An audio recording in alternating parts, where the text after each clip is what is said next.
Ladies and gentlemen, from the Welcome Back Studios of Arizona, we are the MMA-Holes.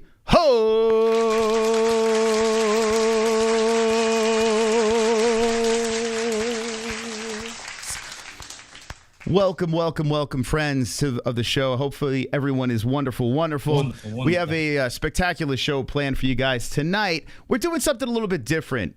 We've dabbled down the road of the Bopperverse. You know, Brendan Schaub. You familiar with that guy, right?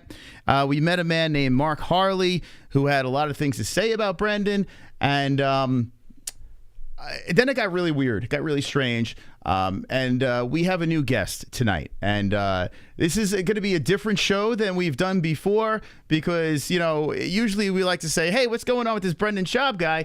But now we're finding out that there's trouble in paradise over here between Mark Harley and his soon-to-be ex-wife, Luana. So tonight on the show, we have her here live. That's right, friends.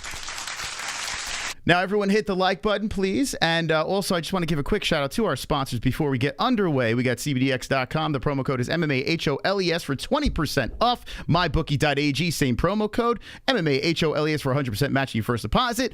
Head Rush, 20% off. Promo code MMA-Holes for 20% off Head Rush. And Sheath Underwear, MMA-Holes. Thank you to our sponsors. You are all wonderful. We'll be back with the MMA content on Friday, Fuko Friday, big event this weekend.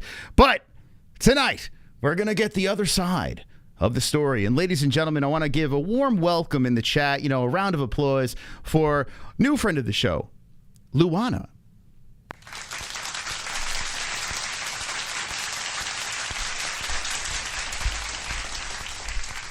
Luana, welcome to the program. Sorry, I had you muted like an unprofessional here. Welcome. How you doing? I'm all right. How are you? I'm doing well. I like to have you here in our Shark Tank room. We're breaking in. You're the first guest in the Shark Tank room. How do you feel about that? Great. I love sharks. It's nice to have you stop by over here. Unfortunately, the circumstances are a little strange, right? How are you feeling right now? How's everything going? I mean, it's been a really insane and intense month. Mm-hmm. My life's been sort of unraveling. My most intimate moments have been shared.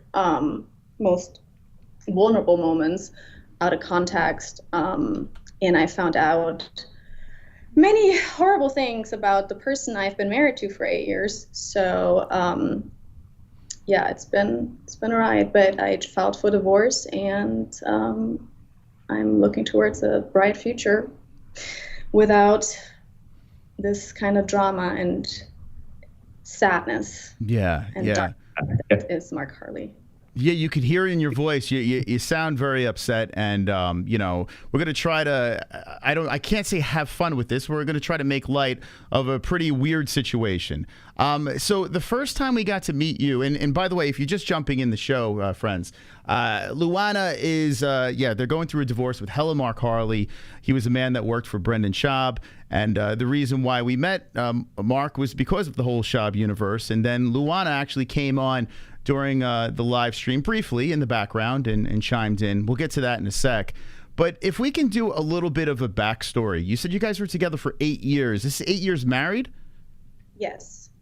Okay, 8 years married. So how long did you date before that? Well, we met online in 2015. He approached me on a dating app, and then we were talking for 2 months only. And then I came to see him, and we were dating for 2 months, and then we got married. Wow, 2 months.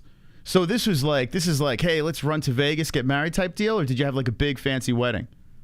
Oh no, his mom was there, but that's it. It was like eloping, sort of small. Wow. Yeah. Now he did make mentions of you being from Germany. So you were born in Germany?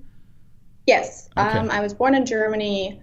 I've left when I was 19, and I've been just living in different countries and places ever since. And, yeah. I bet, I'm telling you, man, just looking at you right now, the guys must have been throwing themselves at you. What were you doing on a dating app? Well, it was actually my first time going on a dating app. I, left another relationship, and my parents were like, why don't you go date? And I didn't really believe in dating apps, and believe me, the situation didn't make it any better.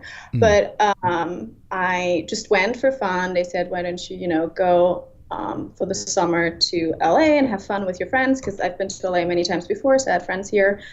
And I went on, and I very immediately got a message from Mark. Wow. So he found you immediately. I mean, I could imagine you put up a couple of pictures of yourself, and this guy's like, whoa, got a lion in heat right now checking you out over here. Did you get a lot of matches, or like what happened here? Like, how did you pick Mark out of the bunch? It was weird. I mean, there were thousands of messages. It's stupid because, I mean, it's guys just hitting on a girl. I mean, Sure. It's nothing special, but it was a lot. And for some reason, he stood out. I didn't really see what he really, like, I saw his face, and to me, I thought he was skinny, tall guy. Had, photo with his gray hair. I really liked his gray hair, and the message that he wrote was very, it was very cool, and sort of like, he started out with, you look like one of those manic pixie dream girls that make Ben Stiller want to, forget his fears of, what is it, like germs or something, and explore or live life or explore the world or something like that, or do something crazy. And, everything he said that really, like, it seemed so cool. And I felt very, like, seen, I guess. Yeah. And that's why I replied. I thought he was a very dry person, very, like, matter of fact. And yeah, and then when we started talking is when I realized that, he's buff. So he showed up at the door, and all of a sudden he got He-Man standing there, and you're like, wow, okay. Yeah. Well, I mean, I didn't see him for 2 months in person, right? We were exchanging photos, and we were talking 24/7. And he was very nice then. And what I have realized now is he was, figuring out what I like and how to present himself to me so that I would like him. So yeah, that's what's sort of been happening. One of the first things he did is asked me to take a personality test, Myers-Briggs. He's very obsessed with it.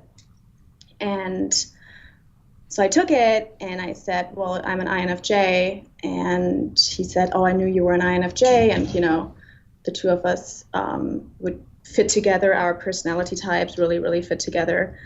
And what I also came to realize now is that he did that to find out what my personality is and what he can do. And I'm, INFJ is, they're very compassionate and stuff. So he knew that I would be perfect for, for manipulation. Exactly. Thank you. So, okay. So we're starting off pretty interesting here.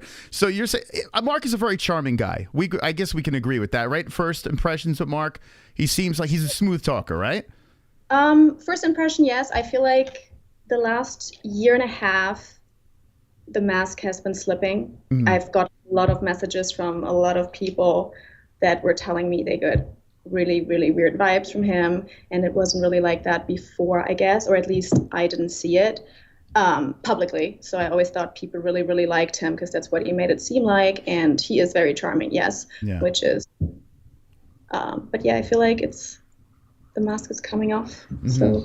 Sure. And so now he gives you this personality test. Did any red flags go off? Like, hey, why am I taking this? Or are you like, hey, this is a very handsome man. He knows what he wants. I'm just going to go along for the ride. I just didn't think anything. I just thought it was funny. And why wouldn't I do it? I mean, he came across as a cool person. Sure. So yeah, this is not when I saw like the red flags. I started seeing when I met him in person, mostly. Okay. And so now you guys are dating very little bit, and he just gets on his knee and says, hey, I want you to be my wife. Like, how did that happen? Well, so when we were talking, I told him that I've been cheated on in my previous relationship and that I definitely did not want to have a monogamous relationship anymore, but an open one. Mm-hmm. Because I never wanted to be cheated on again because it was the most awful thing that I've Yeah. ever experienced. And he said, yeah, that makes sense because I did cheat on my ex-girlfriend, and part of it was because I didn't want to be in an open relationship. I mean, sorry, that was a red flag, but because I thought we were talking openly about it and we were like going to be open as an open relationship or whatever we were going to do at that time. We were just talking about fucking, Yeah. We had sexual chemistry, which, and so. You guys like to get down, right? When you saw each other, you're like, hey, the clothes are going to fly off here. This works. Yeah. And okay, so you guys are getting down and dirty. Everything's going great. He's charming. You're attractive. Everything's working nicely. You look good in pictures together. Everything's going fantastic. And he gets on his knee and he proposes to you. Is that what he does? Like, how does he propose to you? So he basically said that he didn't want me to leave. That we shouldn't like start dating across ponds. Because, well, I mean, he also was broke, but, so, it sounded like sort of romantic. He's like, like, this is the best way to get married is like, so we can stay together. Like he always said he didn't want to get married, but this makes sense because, he didn't want me to leave. And so I thought that was romantic and we did that. And shortly after we got married, he wanted to close the relationship because he didn't want so his quote was, I want you to myself. I don't want to share you. And he said he wasn't acting on anything this entire, like the 2 months that we were dating, and I was. And so I thought, all right, I mean, if that's how you see it. And I started falling in love. Well, I mean, not started. I fell in love with him, but I wouldn't have closed it because this is like that was the agreement that we had. I don't really go back on these kind of things. And this is sort of the relationship that I had in my mind. I was, but then when he said, let's close it, I'm like, all right, let's do that. And that was a massive mistake. Yeah. Wow. It sounds like, so there was no honeymoon stage. It sounds like it was a mess from the very beginning. Well, it started becoming an actual like mess because he was great when we were just dating. He was like, I mean, I started realizing that he had an Adderall problem after we got married. So that was a problem. I started realizing that he had debt after we got married. Like these are all things he didn't mention. But it's hard. Once you got married, you're sort of in this trap. Mm-hmm.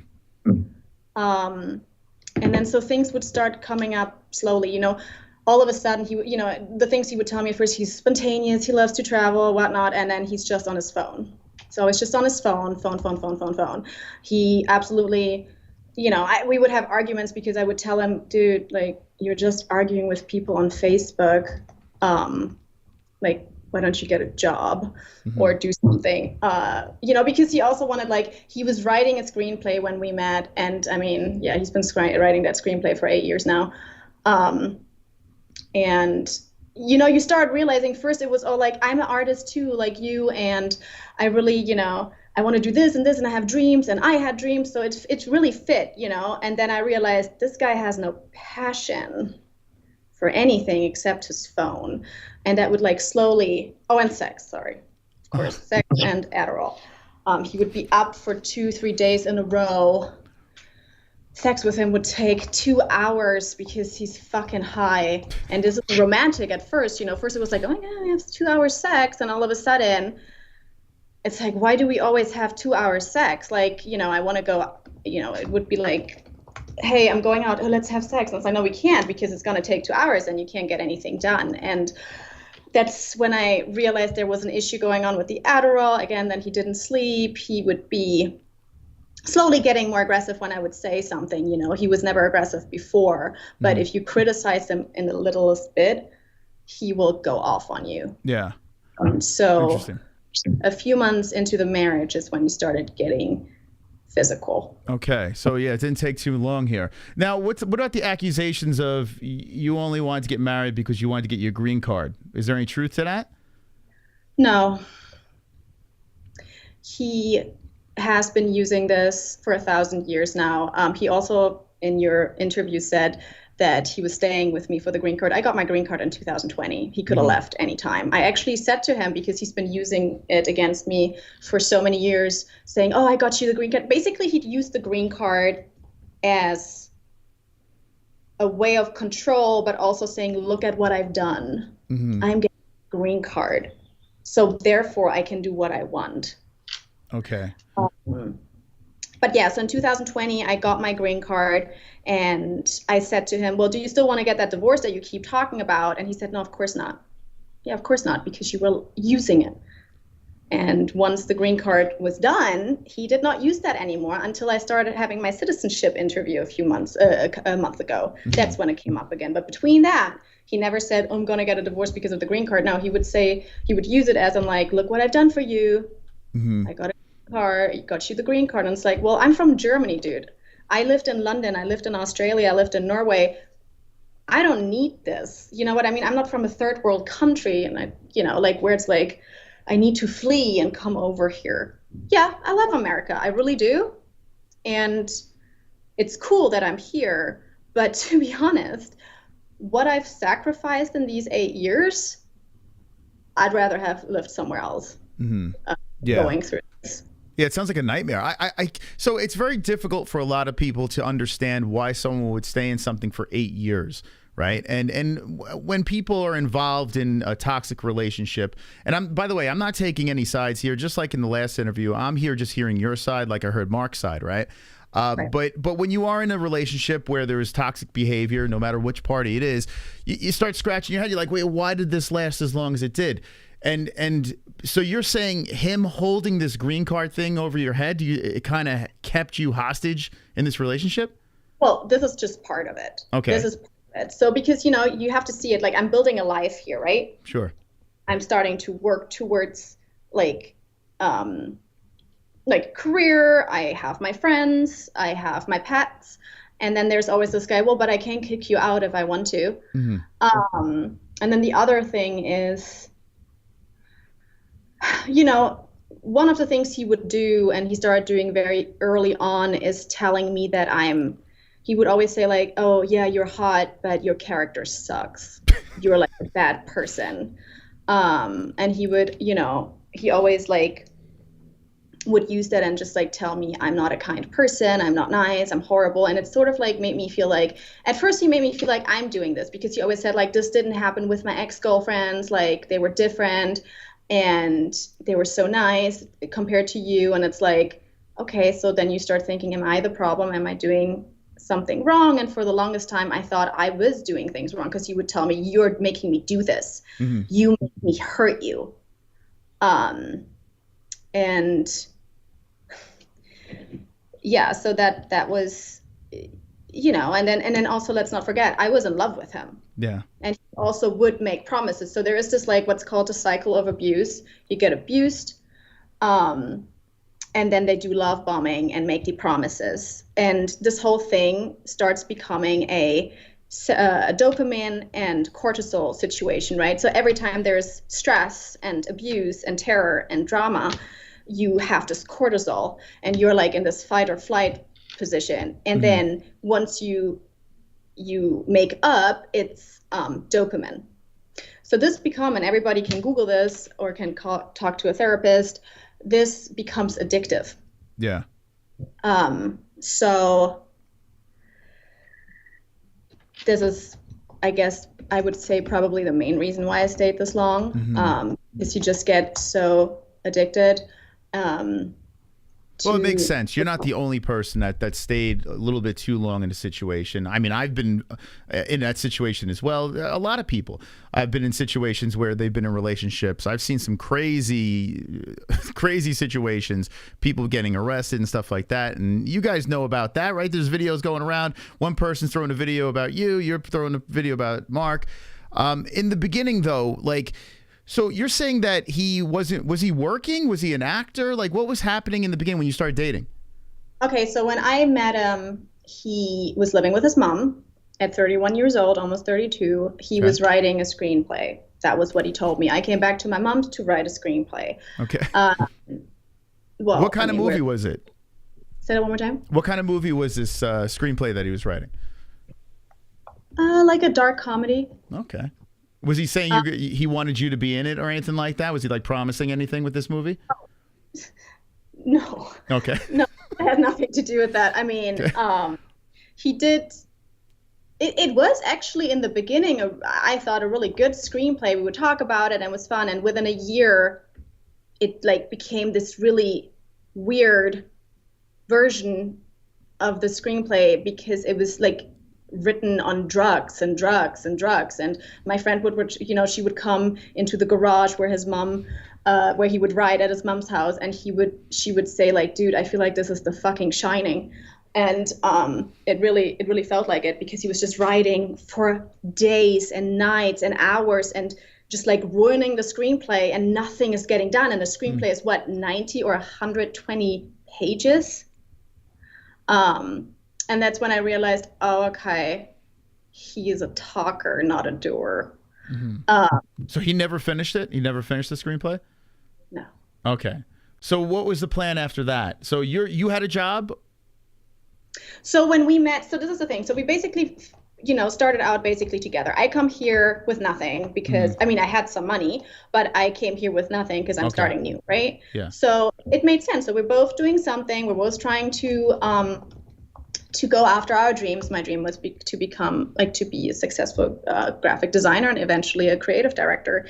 And did you think that Mark, not to cut you off, but did you think that Mark was your meal ticket? Like, hey, this is a big, handsome, strapping guy. He's writing a screenplay. This is my chance. On top of the fact that you were attracted to the guy and everything like that. I mean, you had limited information on each other. It was just like physical, like a connection. So was this like some sort of, hey, maybe this guy can get me in the door?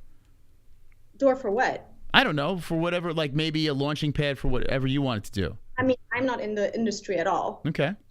Like I have a real job. I worked on my career by myself.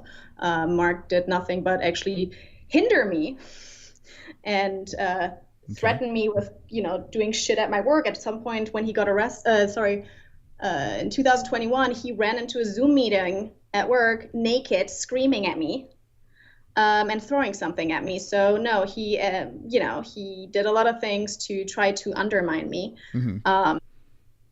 And so, I just like I said, it was just like feeling like, we both had a dream. Yeah. It just seemed like, we working on it and we're going to have fun with it. And I was a very spontaneous person when I was younger. I would just move from one country to the next within a month when I felt like it. And so to me, and also to him, well, that's what he said. He's like, well, this is an adventure. Let's do this adventure together. And it was just very fun, or it seemed like a fun idea. And then, it just was so much stress.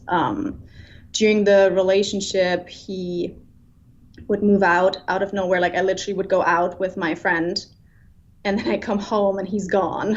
Like the apartment is empty. He would just leave me there. And it's like, what the fuck are you doing? And then 5 days later, he begs me to come back. He made a mistake. And one important thing that I forgot to say. So after we got married, he told me he had Asperger's. And while I was staying with his mom, at some point she said he behaves like somebody who is autistic. So in my mind, I'm like, oh my God, the dude has Asperger's. So I did a lot of things that I Googled Asperger's and I educated myself, and a lot of things I excused with this Asperger stuff as well, and it's interesting because I forgot about it until like a couple of weeks ago when I told my friend, dude, he told me this. And then 3 years later, he was like, no, I don't have Asperger's. I was just making a joke. Some joke. So yeah, joke that we've also been talking about before, but like, not joke. Like, I mean, like we've been talking in between. I would be talking about it. Like I would be like, oh, I read something about this was Asperger's and this and that. And he's like, yeah, that makes sense. And so when he would do this, like that he has trouble like fulfilling a dream, or like, he says, I'm going to write a script. And then like not finishing it. A, there is the drugs. B is like, maybe it's his Asperger stuff, or like him like moving out and then wanting to come back. Maybe that's this Asperger stuff. So I had a lot of like excuses for him. And I actually had friends that met him. They're like, oh, he totally has Asperger's. Because he's very, people think he's really good in social situations, but he would do shit like my mom, his mom, and the two of us were going to like dinner a year after we got married, and he was working with kids, and he was so annoyed, and he was in the street having a fit about how stupid kids are and how he was so annoyed. And I was thinking, dude, this is so weird. And I'm like, oh, he has Asperger's. It's fine. Like, he doesn't know I'm better. And no, this dude does not have Asperger's. At some point, my mom said, this dude doesn't have Asperger's. He's just an asshole. And she was absolutely right about that, because he is. And by asshole, I mean a very, very dangerous, toxic person who, you know, I'm not a therapist, so I'm not going to like throw out like what I like it is this, but I've spoken to in the past few weeks to a lot of big people on Instagram who are an aware narcissist and somebody who helps people recover from narcissistic abuse, and both of them went down the rabbit hole. I talked to them and stuff. They found me, and they follow me, and I follow them, and it's like we talk a lot, and they say this guy is 100% a narcissist, and not a narcissist, but a malignant narcissist, which is a narcissist together with who has like sociopathic tendencies. And again, this is what other people told me now. I'm not saying this is definitely what it is, but it really very much looks like it. And it is interesting how I didn't see that before, and now, ever since he started with the Brendan thing, I started seeing it more, but especially the last month. It's like I cannot unsee it, because it's gotten so extreme where I'm like, how do a lot of other people, the whole Reddit kept saying he's a narcissist. But yeah, I feel like it's really out there now. He really like lost his mask and is just embracing being a bad person. It's interesting you bring up narcissists, right? That's like the popular word these days, right? Anytime someone's a little cuckoo crazy, we think narcissism, right? And in Mark's situation, I kind of did a little bit of a test during our last interview. I don't know if you saw it, but I did kind of set a little bit of a trap, and he kind of fell into it. And I didn't watch it, to be honest. Yeah, I'm not. Yeah, sorry. How dare you? I watched it. But tell me about that trap. Well, I did ask about narcissism, this and that, and he didn't answer the question when I asked, "Do you think you're a narcissist?" It just came. It was a lot of other things, but never addressed the actual question. And it usually with narcissistic tendencies, they never really address. They dance around it, right? I'm not a psychologist or a psychiatrist or any of that. I'm not a shrink. But, it's pretty obvious that there's something going on there, but other than that, this situation, toxic from the very beginning. And what I find very interesting about this is when we had Mark on the first time and he was talking about Schaub, you were going to bat for him. I mean, you were really by his side after all the shit that you guys have been through back and forth. You were by his side. So, go ahead. I can tell why that is. So he basically was begging me to stay with him and to fix it. And he said, this is our chance. He was blaming everything in the last year and a half that went wrong on Brendan. He was, and you have to see it this way. So I see this guy being gone all the time, right? And he's like, I'm working all the time. He was stressed all the time. He couldn't sleep. Like he was the entire time what seemed like working. And it got it got worse in the way that like when he met Brendan, that we completely, like, it was just really bad between us. The physical abuse was less because he was basically never here, but we also just like started living two different lives, even though I said to him, I don't want this, this is not what I like, I was voicing what I wanted, and I also started thinking, because he has a history of cheating also on me, that I said, because I saw Brendan cheat, and once I saw this, I'm like, yeah, this is gonna be fucked, because if he goes with him now, that's just like the company you keep, and it's just gonna like start happening again. And so we would have a lot of arguments, because I would be like, just tell me that you're cheating, like don't make it like, just be honest, because I think everybody can talk about everything if you're honest. And also I think, or this is what you should do, you should give somebody the truth and the opportunity to leave and make a decision. But he would be like, no, I don't cheat, I'm not cheating, I'm not cheating, I'm not cheating, you're crazy, either you're crazy or babe, I swear I'm not cheating. And I knew something was up. So, but I also started hating Brendan because of this. I was putting this on Brendan. Oh, he makes Mark work so much. Oh, Mark doesn't get any money for this, because this was also a thing. While I was working 70-hour weeks at my job and building a real career and working with big brands, he was gone all the time, making shit money, and leaving me at home with everything to deal with. The cats, sick cats. I have two sick cats.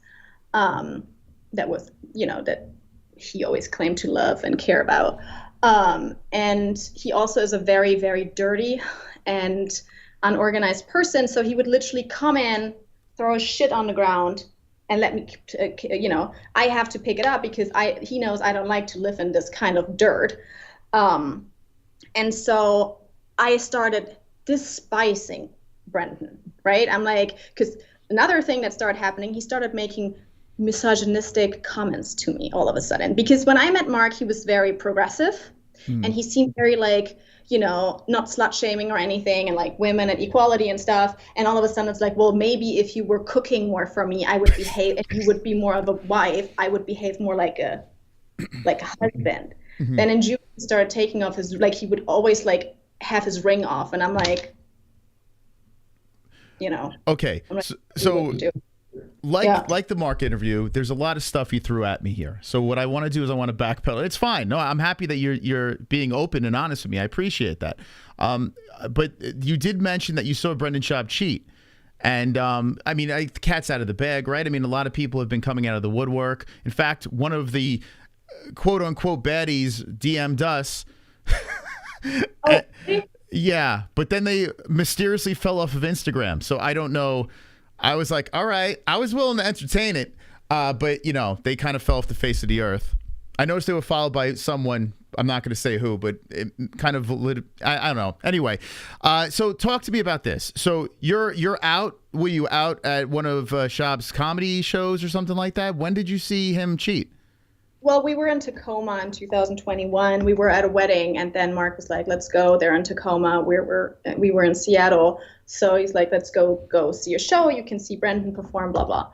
And then we went to the green room, and I'm not stupid, and saw what was going on. And then I became friends with the girl who I'm still friends with. And so when I told her after a while, I'm like, yo, you've been fucking Brendan, she was like, I knew you were gonna ask. Of course you could tell. And it's like, of course he would tell. Like anybody could have told. Like it was very out there, and he kept staring at her the entire time. And then they would like, and she had this energy where it's like, look at me, I know we did something. Did you actually see Brendan, like, I don't know, kiss her or do no. any? Okay, so you didn't see him actually cheat. Well, I mean, when you're this close on a girl's ear, when it's not that loud, and then all of a sudden both of you, she goes to the restroom, and 2 minutes later he goes to the restroom. Okay. But then also everybody knew this because he would do it in front of everybody. She told me she went to the Airbnb the night before, and everybody was there. Like, not Mark at that time, but like everybody else was there. So she said they saw him. They saw her, they heard her, and she has no reason to lie to me. And also he did reach out to her a couple months later, and she ignored him, and I've seen those texts. So that was what I told Mark at the time, and he was like, no, he's not cheating. So what about him wrangling the baddies? What's that? Were you in on that? No, so the thing, I think what like kind of broke Mark's back is that he went against after Brendan. And I remember saying to him, this is the time to tell me if you fucking cheated, because this is going to come out now. Mm-hmm. He's so grandiose that he was like, no, I didn't. So he all of a sudden, like the last year when he was traveling all the time, he said there is not a single girl. He would tell me there's not a single girl in the green room. There's not single girls. These are just like dudes coming up. If there is a girl, they have a boyfriend. And all of a sudden he puts me in contact with these baddies. And all of a sudden I'm talking to these girls and they tell me how Mark had to go get them in the beginning, like that Brendan would give them Mark's number so he could go to the door and bring them to the green room and all this stuff. And so I'm like, oh, so there were girls. So now you're lying. I have text messages where I'm like, why did you lie to me about it? And he's like, well, I couldn't tell you because you would have told Joanna, because I really wanted to tell her. And he would tell me, you can't, because then it's my job. And so he made it seem like I couldn't tell you because otherwise you would have told Joanna. And which yeah, of course I should, because she should know. So that was his disguise. But, once I outed him, these baddies messaged me and said, well, Brendan did say that Mark would get girls from his DMs. And I didn't, literally one girl was like, I didn't believe it because Mark seemed so nice and he would always tell me I love my wife. I would never cheat on her, because he made it seem like, oh my God, what Brendan is doing is so fucking bad. I would never do this to you. He would tell it to the girls. So they were like, no, he's not doing it. Brendan's probably just talking shit because he's angry. But no, he was right. And he was telling the truth. Huh. Interesting. And the fascinating thing was when Mark came on the last time and we asked about, you were defending him during the first interview, and then we were trying to figure out the timeline of the new girl that's involved, because he said he was dating someone, right? And I was like, wait, hold on a second. First off, aren't you married right now? And second of all, he said he was dating this girl since November, and it didn't add up because you were on the show with him after that. So how does this work? Well, so I have a lot of messages here. So let me give you this timeline. Okay. In November, the whole Luke Rockhold thing happened, and it's so stupid that it's even being brought up, because it was basically nothing, and Mark made drama out of it with Brendan, and they were like, and I knew Mark was going to do something, because he, as what I've known, he always is like, you make a mistake, you will you will have to deal with the consequences. And he's extremely good at punishing. And so I told him, I'm like, you're going to get revenge on me, aren't you? I'm like, you're going to get revenge for this fucking kiss that I told you about. Okay, wait, I want to hear the rest of the story, but some don't know. Some are not in PF Chang's, you know what I'm saying? Some don't know what's going on over here. You had sex with Luke Rockhold? No. Okay. I'm sorry. I saw it in the chat. That's why I said that. Go ahead. Explain the Luke Rockhold situation. So Mark, the reason I'm bringing it up is because he did throw it after I outed him for cheating. He did throw it out and pretended that I did have sex with him, and I did not. Okay. We were supposed to go in early November to Brian Callen's party. He was having a wedding celebration, and we were supposed to go together. Okay. 1 week prior, and I was really looking forward to just do something with my guy, right? Because we haven't done a lot, and he was like, we're going there, babe. And because one thing you have to see about Mark, he maybe pretend on the road and on Instagram that he's single, but he loves to show me off. Okay. Person, he loves to show me off. And so he's like, well, he brings me everywhere to these parties and stuff. And then, so we were supposed to go, and a week before, and he says, I have to work for Brendan. I have to work. And so he said, go alone to the party, take a friend. So I did this because, it's they invited me too. I know Brian, I know his girl. I'm like, all right, I'm just going to go. And so to go a little bit backward, in June at a Fight Companion, Mark invited me to come because Luke Rockhold was there, and Josh Thompson or something. And he said, I want you to come wear some, he explains to me who Luke Rockhold is. He's like, Luke, so handsome. That's what Mark said. That's not what I said. He messages this to me, and then he says, I want you to come and meet Luke, wear something sexy. What is this? Is weird. So you trophy wife type deal, right? Is that what he's doing? Okay. I definitely was his trophy wife. He would bring me to things. He always like, I mean, he sent naked photos of me to so many men against my will. He sent naked and bikini photos to Brendan. He sent, when I got my boobs done, he sent my new boobs to his own brother. And then he shows me these messages. Ever since we got married, he sent naked photos of me to his friends. What did you do when he sent these photos around? Were you like, what the fuck you doing? Or were you like, what are you going to do? Well, younger, when we met, I was always like, I like to be naked. And I was just like, I was like, this is a little weird, but I'm like, maybe it's his Asperger's, trying to show off. Yeah. And it's this form of like showing love. And I didn't really care too much. But then now that I'm older, he's like, oh, I sent Brendan the photos of you before we met. And he says, before I met Brendan, and he's like, your wife's a baddie. That's the first time I fucking hear that baddie shit. And I'm like, that's weird. Like, why would you do that? And he's like, well, why not? You're hot and I like to show you off. And it's like, okay, but why? I don't even know to how many people did this. Last year he sent me a video. I'm a huge Malcolm in the Middle fan, and he got to work with Frankie Muniz. And I was supposed to come with him on that trip, but I had to work. And so he sends me a video of Frankie Muniz saying, oh my God, Luana, Mark just showed me nudes of you. You're so fucking hot.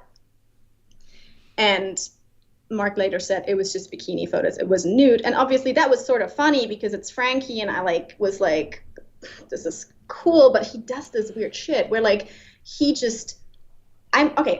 So what I learned with narcissism is that I'm his arm candy, right? I'm his possession. So I'm also an extension of himself.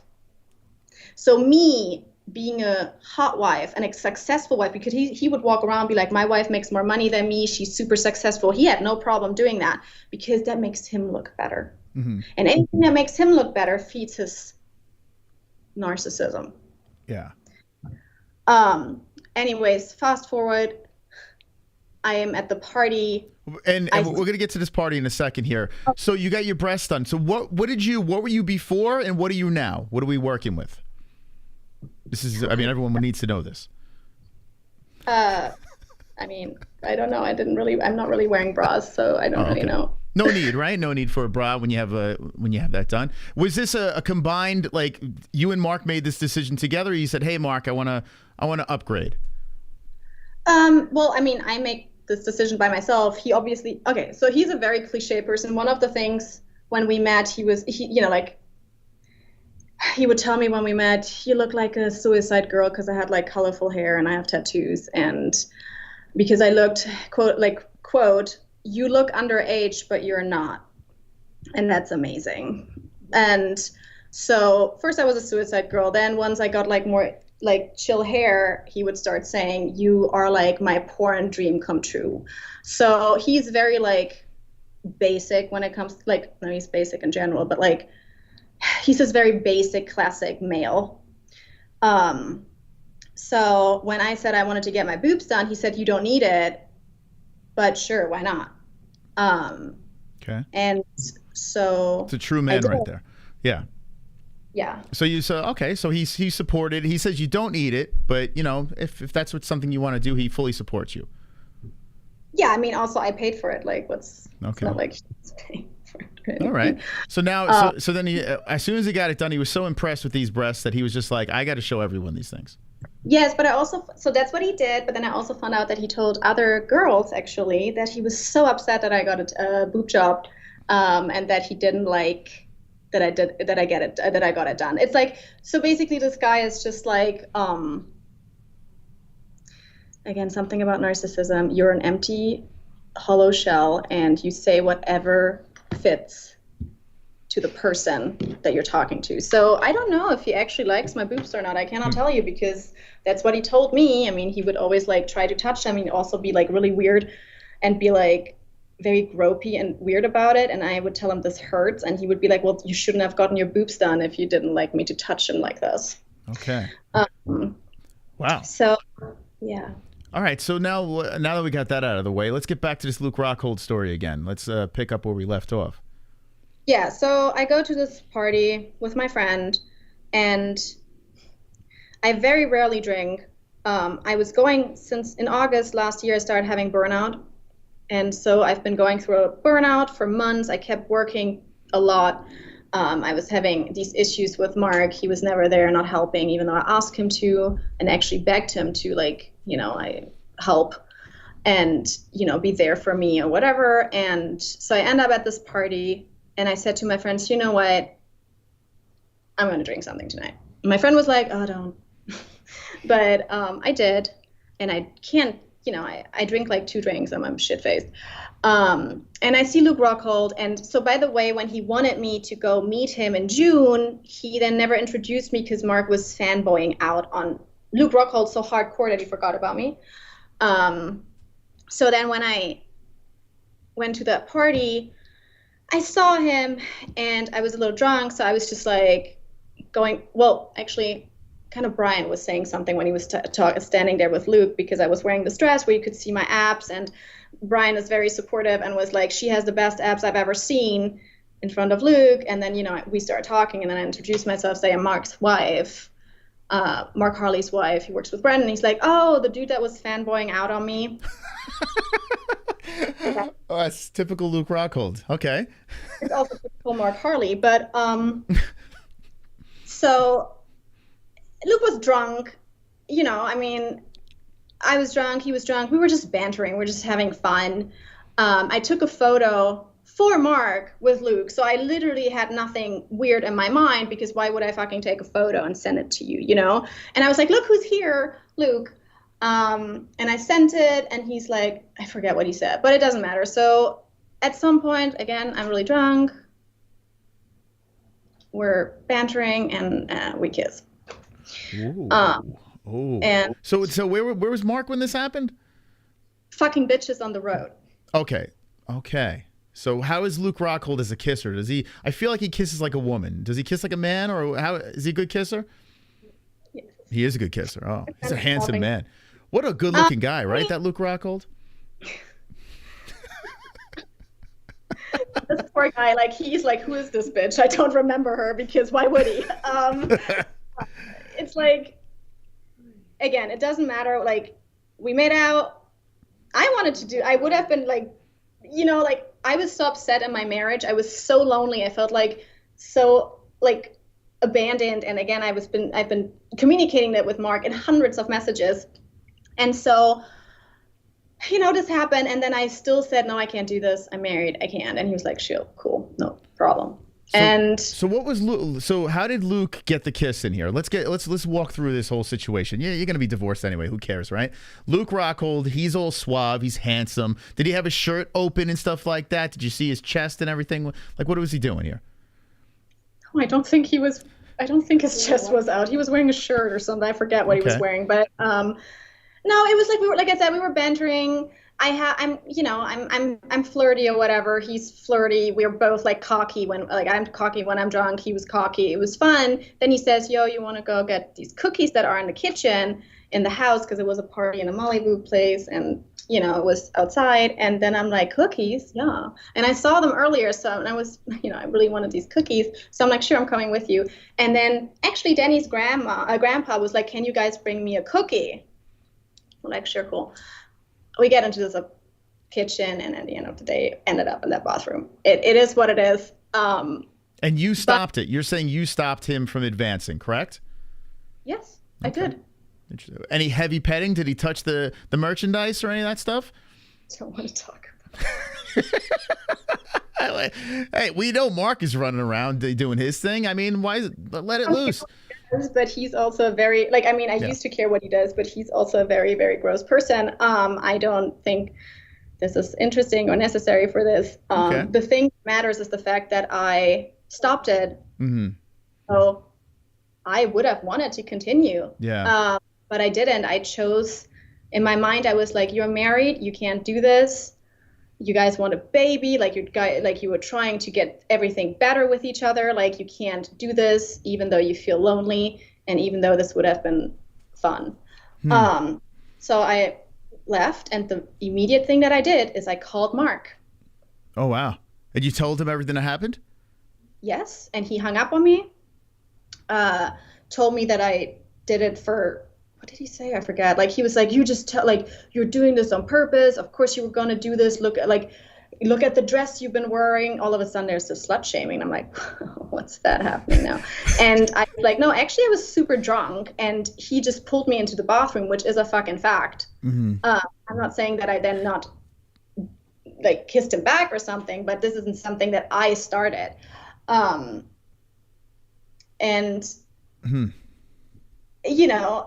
He didn't talk to me until the next day. Then he was telling me how he immediately talked to Brendan. He's like, Luke kissed Luana, and Brendan is being dramatic. He's like, I'm gonna message Luke. This can't be. He should like, and it's like, I just told you this as your spouse. This is something between you and I. Luke Rockhold don't give a fuck. Yeah. Luke Rockhold don't even remember. I'm telling you this as your wife, and he immediately got pissed and immediately told Brendan and made this drama out of it. Because one thing people don't realize is Brendan and Mark are drama queens, and they love gossip. It is wild. I have messages from Mark saying, oh my God, the tea I just found out. Oh my God, girl, the fucking tea. I gotta tell you the gossip. Like, it's fucking wild. And I would tell him, what is happening? Anyways, he started, like, I told him after this kiss, I want a divorce. This shouldn't have happened. And this happened because I'm not happy, and you're not gonna, like, nothing is gonna change. And you keep traveling, and I just don't see what is, like, Then he was crying. I fucked up our relationship. I fucked up all my real friendships because of Brendan, because you always have to have a scapegoat. And so I was like, yeah, I don't know, man. And he got really suicidal during that month. Like in November, he was like, I have nothing. I want to kill myself, everything. Like, I literally asked him for his location when he went into the office, because I'm like, I don't want you to drive out off the like Mully Cliff, because it's in Calabasas and stuff. And this November, was this November of last year, or was this? At the side chick. Okay.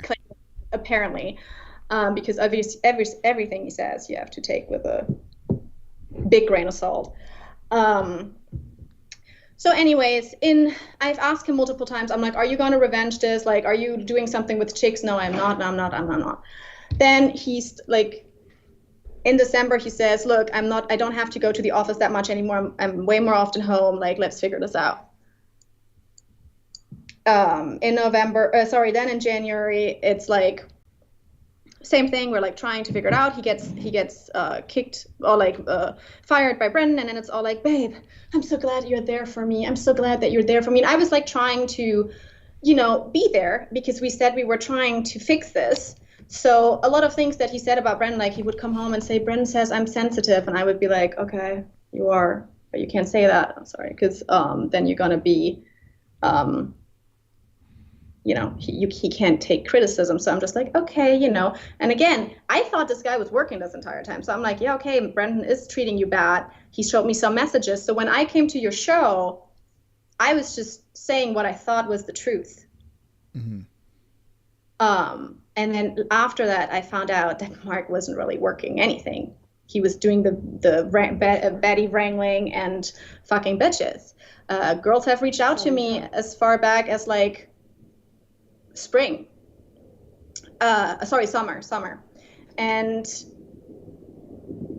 so what he told on your show is just not true. Like, the timeline with that is I found a letter on February 1st after he came back from his mom's. That was a love letter. I posted it. It was super, like, it was a Christmas card love letter that was so embarrassing. I'm like, everybody, my friends read it, and it's like, it was an application to him. And he made it seem like this is just a fangirl he met in Rhode Island. He's like, she's from Rhode Island, she's this and this, she just works at a vitamin shop, like she has nothing, she's just like thinking I'm her ticket out of there. And I was so angry and heard about you pushing me away and the Luke Rockhold thing that I told her shit about you and I was talking to her, but that's all it. And I'm like, no dude, you cheated. And he did everything for 6 weeks to make me believe that he did not cheat with this girl. Mm-hmm. He would fake messages with her where it looked like what he described, and telling her, look, I got your card and it's super weird. Like, you can't do that. I'm like trying with my wife, like messages. He made a fake account. I found out he responded to himself. How'd you find this out? How'd you find out it was a fake account? Because that account didn't exist. Okay. Then my friend found out that the photos were from a girl in Sicily. It's a good investigator. And then at some point, I saw something popping up on his phone, so I got the real name, but it was nothing. It was just a note with like gym stuff. So he's like, no, this is old. I like sent it to her, and I'm like, are you shitting me? Like I sent you a video where he's basically going through the apartment on February 8th, breaking shit while I'm asking him if he's been cheating on me. And he's just really calmly walking around saying, no, I didn't, and break stuff. So he's been doing everything. Like, then he's like, I need you to believe me again. I swear to God, like, don't make this letter anything more than it is. It really isn't. He was so convincing that my friends were convinced. It's like, we went on like a trip with like a Valentine's Day trip. He lied to me on LSD. He's like, no, she's nothing. It's nothing. Like, I love you, and I really want to just save this with you. And then he started with couples therapy. Then the day before I exposed him, 2 days before I exposed him, so 3/16, when I found out that he was in fact cheating, he went to his mom's house. So you have to understand, what I found out is he cheats at his mom's house. So this is what he does. He goes to his mom's and fucks bitches there. And these bitches think that they are special, but they're not, because he brings every bitch there. And I have confirmation of that from multiple people at this point. So he is his mom's, and I know it's what I call it, the mom whorehouse. His mom is his Betty Wrangler, you're saying, right? It's wild. Okay. And it's interesting because I got along with her for like a year until Mark fucked that up and made it seem like I'm crazy. But she really, really loved me and liked me, and always would tell me, what are you doing with this loser? And I'd rather like have him move out and you live here. Anyways, I didn't talk to his mom since 2016 because that family is toxic. And so he knew that this is a safe place because I will never find out. And I would never, I would ask him, I'm like, are you cheating at your mom's house? Because I could feel like something's up. And he's this kind of person that would do that, but he would make me think like I'm lying. By the way, I know people say that I'm lying. I have receipts for every single thing I'm saying. So if they stay on long enough, I have receipts for every single thing I'm claiming here, because Mark is going around saying defamation. Defamation is when you're lying. Everything you say is the truth. Okay. So you did send that clip. Let me just show it real quick over here. This is the clip. So there was a lot. What we've noticed is there was a lot of you guys recording each other. Like, this was a thing. When did you decide, okay, it's time to start getting the cameras rolling? Well, when I realized that I might need that for immigration. Because he was like really violent, and I didn't know if and also just like, because he would film me and like say shit like, oh, I'm going to show everybody who you are. And it's like, but you're lying. So I started like recording for many reasons, including immigration, and to have proof of what's actually going on, to honestly also have proof for myself, because he would make me feel so crazy and like everything is my fault and it's all me. And the thing is, what people don't realize, I don't have filmed that much. I mean, I have quite a bit, but that's like 10% of what really happened, because he would take my phone away from me. He destroyed 2 of my phones. And people don't realize this guy is 260 pounds and I'm 110. I'm 5'2". And thankfully, I have about this entire apartment complex as a witness for what he's doing, and the people next door who have many times called the police. So, and not on me. By the way, when I got arrested, so Mark got arrested in 2021. People don't realize because I didn't film him when he got arrested. He got arrested in 2021 after I got arrested because somebody else called the police saying they thought he was going to kill me. I got arrested because I called the police trying to get help from them while he was abusing me and while I was recovering from my breast augmentation surgery. Oh, so that video that he released on his YouTube channel where you were very visibly upset and the cops were restraining you and Mark was filming it, that's right after you got the surgery done, and there was some sort of dispute, like with just argument or something? What happened?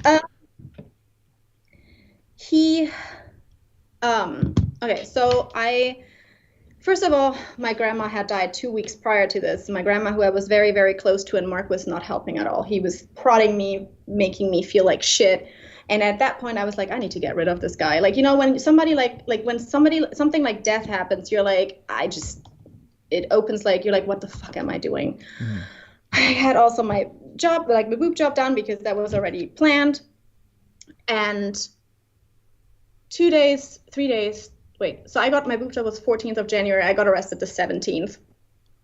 I was on oxycodone for the breast augmentation. So people keep referring to like me saying I'm on oxy. Mm. Yes, I was, for pain management. I don't really take drugs. I don't really drink. So my tolerance is not very high. So one thing that happens with Mark is when I'm weak, I had 2 surgeries with him and he fucked me up on those. Like once he moved out and left me alone, and the other one he started threatening me, and he knew I was worried because when you have breast augmentation, you can't, like, lifting your arms can fuck them up, getting pushed or something can fuck them up. Like you can get a capsular contracture from this. Sorry, I need to drink water. It's okay. If you're just jumping in, we're here with Luana, soon to be ex-wife of Mark Harley, talking some stories here about breasts and domestic violence. Right? It's a good way to say it, right? Yeah. I don't mean to laugh, but this is crazy. All right, so yeah, you're going through this whole recovery thing, and he's not supportive, you're saying, correct? Correct. And so he was Uber driving, and then like we had an argument and he threatened me, and he's like, well, you're going to get it when I come back. By the way, I hear someone in the background. Is that Luke Rockhold at the apartment right now?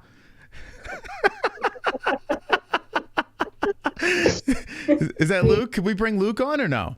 That's my friend. Oh, okay. It's too feminine. Okay. Just making sure. Okay. Wait, so is this a good friend of yours here? She's witnessed a lot of this stuff? So she knows everything because she's been there. She knows especially about what's been going on with that girl in Rhode Island that he's also not dating anymore, which is fucking hilarious. Didn't we know that was going to happen? Wait, you're saying he's not dating the girl from November? Wait.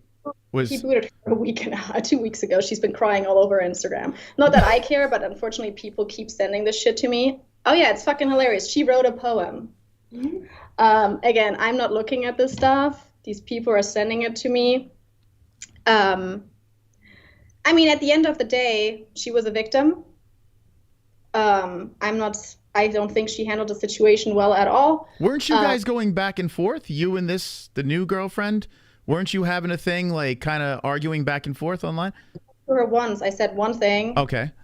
That he's abusive and that he's lying to her, and then she started attacking me and my immigration status, and then I blocked her. Okay, and they are split, you're saying, now? They were never together. Really? Do you know, I found out that he has been cheating on me with hundreds of girls doing the same thing. Huh. I have messages you're gonna fucking throw up on. Like, it's been wild what I've been finding out because I went public. Well, I can't say everything because this is also a legal thing right now. But this girl was pulled into this because she was a great supply. She was a fangirl. And at the time that they met, she had even less than he had. Now they both have nothing. Yeah, so she lost her podcast to help abused women. She lost her best friend who left her and said, I don't want anything to do with this. I had people messaging me that follow her saying she's a psycho and I don't like to, this is not the first time, this is history. She's been doing this with like married guys because she gets off on the attention, and she obviously does because she's still talking about it as if she matters. But you don't matter. I'm sorry, but you don't. You were just a hole and a supply. And again, his mom meets all these girls, so not special. Sorry. Wow. Interesting. This is crazy, man. This is this whole story, his side and your side. It's so you have to it's very hard to wrap your head around something like this, just from the outside perspective. So, what does your family and friends think about this? Like this whole thing? Sorry, my family and friends have been hating Mark for a very long time. But that's why I kind of want you to show everything from the abuse that I've sent to you, because I think people should see it. Let's get into it. Let's jump into it. I was trying to show it before. We'll show it right now. Here's one of the things, one of the videos where it looks like, I don't know, you're lying on a bed or something. Well, I'm just going to play it. Go ahead. I'm walking behind him, asking him, and the reason my phone is like moving like this because I'm pretending I'm just holding it so he doesn't take it away from me. And this is not violence. This is him destroying shit. There is a lot of violence in other videos, but this is just what happened on February 8th because this girl pretends that I knew of her. No, I didn't really. I was like thinking something was going on, but Mark was lying the entire time. Okay. I mean, I gave you the opportunity. You can't hear anything? Okay, I'm sorry. But yeah, well, you know what the video sounds like, so we'll just play this for the audience. I gave you the opportunity to tell me the truth a week ago, and you didn't. So the entire time I'm asking him, are you cheating on me? Okay. You have cheating on me. I'm just saying this like you can keep going it. And he just like goes around, he says no, and then he just like, he doesn't say anything. So now the audience does hear this. I don't know why, for some reason it's not filtering into you, but the audience is hearing this. So let me just let this play. So he knocks down, I don't know, looks like a canvas or something over here. He doesn't look very happy. No, of course not, because he's... Okay, and now you're accusing him of, or you found out information on other women, right? About this specific woman, girl. You even lied to me about throwing it away. Yeah, you even tried to me about throwing it away. He looks very tired. This is when he just got home from an escapade? No. He was home at the entire time. It was just like, no, he's tired because he was napping. so he was napping. You're like, you know what? I'm going to get this guy right now. I'm going to... Well, no, because it wasn't like he was laying in bed, and I had found the letter a week earlier, and then he he read some of it, and then I went into his car and I found the letter in there, and that's when I could read everything. Okay. And like, you were lying. Who is this, Mark? You haven't. And this is the kind of tactic that he does. Like, he either starts violence or destroying. Tell me the truth. So you're confronting him. You're saying, "Tell me the truth." You lied. Yeah. I gave you the opportunity. I gave you the opportunity.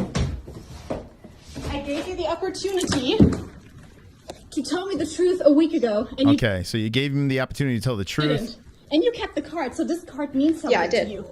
No, because I found the letter a week before and said, you're lying. And I literally said, I'm going to get a divorce, just tell me that you've been cheating. This is the whole thing, like, tell me the truth, and I'm out.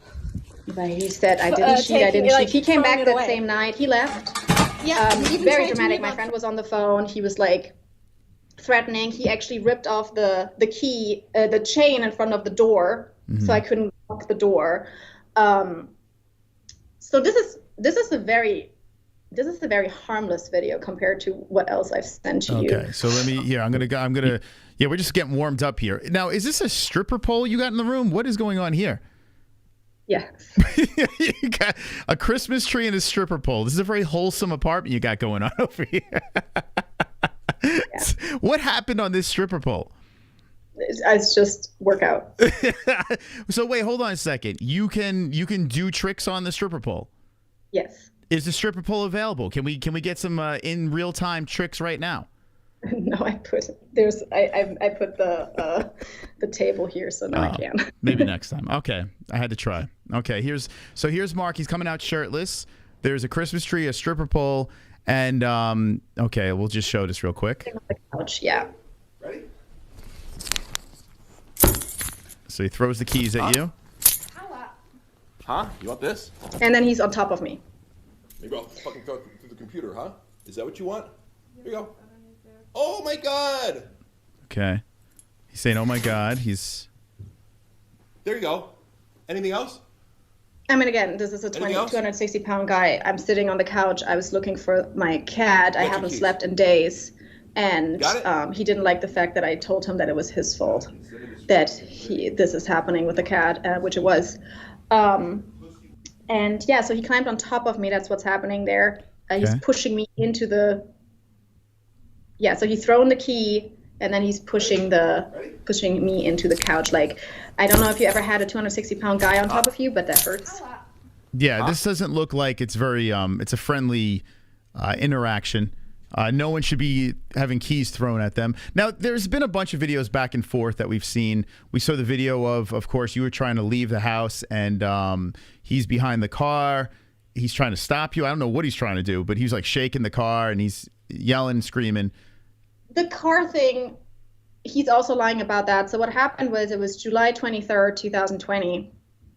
And I actually wrote that in my Instagram, and people took it out of context. I took the date in there. And what happened was, after I got arrested in January 2020, until he got arrested in September 2021, he would threaten me with the police all the time. And because the police had already failed me, I literally let him do anything to me. I did not try to defend myself. I was really like, whenever he started, it was during the pandemic too, so he was getting really, really aggressive. Mm-hmm. And so one thing was, we were going to Sequoia, or we were supposed to go, and our bags were already in the car, and then he started getting aggressive. And I was like, I'm out of here, because I don't want to do this again. I don't know what he's going to do. So I'm trying to leave, and he is stopping me because his keys in my car. This is his kind of control, because our neighbor has a key. The manager is here. He has a key. He had access to multiple keys. And he ran out after me. So this is how he locked himself even out. But the manager's on the other side. Like, the manager is not on site. So you can go around and you don't have to go in. Also, Mark has jumped this fucking fence so many times. He was not locked out. He just wanted control. He wanted that key to control me because I was going away. He claims that 5 minutes later, I came back inside. That's not true. My neighbor came out running and said, get the fuck away from her, because I also was destroying my car. He fucked up my lights. He fucked up my mirrors. He dented my car on the side.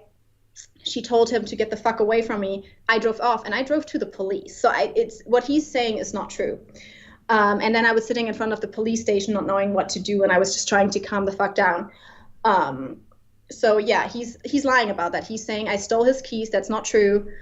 He said I came in afterwards. That is not true. My neighbor is a witness, and he was out of order because one of the things that he loves to do is control. Mm-hmm. And that's what it is. Control. Yeah. So I'm going to play something else here. Unfortunately, I don't know why I can't get the audio for you to hear, but I'm going to play the video that you sent of Mark hitting me, blocking my way. Yes. Let me play this real quick here. That was the start of him escalating and then getting arrested. So this is just the warm up. Okay. Stand by over here. When are you moving out? When are you moving out? When are you moving out? When are you moving out? So you're saying leave me alone, and he's asking you a question. I can't really make it out, but he's asking you something. He says, when are you moving out? When are you moving out? Okay. Leave me alone. Leave you alone. So I hear leave me alone, and then I hear a slap, and then of course. Slap hit me in the face. Oh, okay. So wait, what are you saying? He punched you, or? Hit me with a flat hand. Oh, flat hand. So okay. So yeah, I mean, regardless, it's all wrong. You can't be doing that. Is that what we're doing now? I can just say leave you alone, and I can no, fuck that, dude. Okay. So yeah, this sounds pretty aggressive here. Can't see anything, but you do hear clearly. I mean, it doesn't sound like he's slapping himself. It sounds like he is. Why would he slap himself? He's got Asperger's. No. That's so wild. Yeah. How many times would you say Mark has hit you? Countless. You know what the word? Okay, so the hitting isn't even the most devious. What is devious is the fact that what he does, and like I said, I only have proof of 10% of what's happening because he would take my phone, and also when you're in this situation, you don't even really think of filming. Like it's very rare that I start thinking about it. Mm-hmm. And one of the things that he would do is very calculating, hurt me in a way that you cannot see. Mm-hmm. One of his things were that he was doing like he's done this repeatedly, is in the dark would sit, like he would climb on top of me, sit on my chest and arms so I can't move them, open my eye, and hold his flashlight right into it. It hurts like crazy. It's like it's pain in your head, and also I always thought I was gonna get blind. Like it would be horrible, and he would just hold it in your face, in your eye, and you cannot move. That's pretty disturbing. Say that one more time. No, I'm saying that's pretty disturbing. That's like, just to think of, I mean, someone to do something like that doesn't make any sense. So you're saying while you were arguing, he would just pin you down and do this? Yes. He would put pillows in my face so that I couldn't breathe. He would put his nose and hand on my face so that I couldn't breathe. He would push my face into the ground while putting his whole, weight on top of me. He put his fingers in my nose, like he has pretty big fingers that would really hurt. He like pushed my face like in my mouth in so much that I would think my teeth are gonna break off. And please, people say I'm lying, and I would love for you to show more, because some people are. So you also sent. Now there was pictures that you sent too, but those, did you pull those back? I think those vanished on here. They're not on here anymore. There was one really? that was. I can send them now. Yeah. Just don't send the butt shot again, because I mean that's great to see, but we'll just probably can't show that on YouTube. Let me find this. And while you're looking for that, let me just address the audience. So guys in the chat, here's the deal. We heard Mark's side of the story. Now we're hearing Luana's side of the story. Regardless, this is disturbing in both ends. So stand by. We're going to hear Luana's side, and you can make whatever decisions you'd like to make with this. He would call it mutual combat when he came on. No. I'm sorry. Yeah. If you go, so first of all, and everybody can Google this again, it's called reactive abuse. There's only one person that is the abuser, one person that has a power in the relationship. The power with him was A, that I loved him, and he would always tell me that I'm nothing to him. B, the green card. He had the power, and he would also always tell me I didn't have a power, and I didn't. These kind of relationships, abusive relationships, there's one person in power and there's one person that is not in power. With some people, it can happen that you start having reactive abuse, which is also defending yourself, but also something that happens because your buttons are being pushed and because you are reacting to what's been happening to you.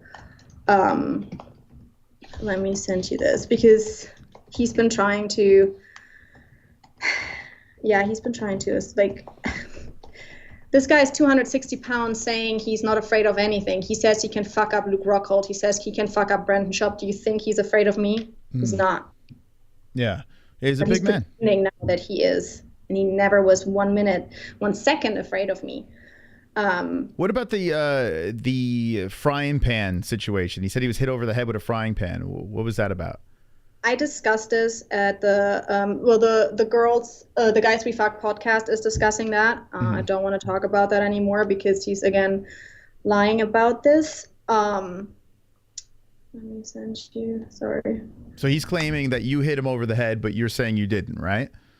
He's claiming a lot of things. Okay. Let's see.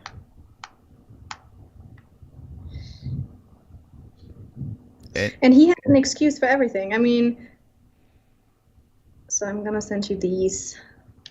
there's a bite mark in there too, because he's gonna claim like I did stuff to myself, and it's like, okay, these are handprints and bite marks. Okay, so I'll wait for these things to come through, and then I'll show them. If you just jumping in, we're live with Luana. She is currently going through a divorce with Mark Harley. It says, use the Instagram app to view this. Oh my God, it doesn't show on the computer. That is not cool. Oh, look at this here. It says, so apparently the images are available on mobile, but for some reason on this, on a DM, and it's not. That's not cool. Maybe email? Would you like to send it to our email real quick? Yeah. Yeah, send it to the MMA-Holes info@gmail.com. THEMMA. Give me 1 second. Yeah, I don't know By the why. way, I'll repeat what he's doing right now with going live about this. He's not allowed to do that via restraining order. He's not allowed to disturb my peace. He's not allowed to directly or indirectly talk to me, let it be online or in person. He's not allowed to talk to me via third parties, and he's doing all of that and has been doing this for days now. Okay. Okay, I'll pull this up over here. So basically, so you're saying you have a restraining order on him, and he's not following all the rules, correct? Yes. By the way, I just see that people keep referring to Amber Heard. Amber Heard has not a single proof of being abused. And people are really easy to throw Amber Heard in here. Something that Mark has been doing for years, he would always tell me, I will expose you to be an Amber Heard. And then it was Jada Pinkett Smith, and then it was even Rachel Wood, and then it was Brendan. So he would call me everything because this is just what he does. What's the email again? It's the MMA-Holes info@gmail.com. MMA-Holes info. Yeah, THEMMA-HOLES info@gmail.com. Yeah, I mean, I couldn't help but think it myself when I heard Mark's side of the story. Regardless, the whole thing seemed very much like Johnny and Amber, and you know, I guess you could mix and match the roles. I got to be honest with you. Like I said this to Mark too. It just from an outside perspective, it seemed like both of you guys were pretty wrong in this situation. Now, cheating is not right, and domestic violence is definitely not right.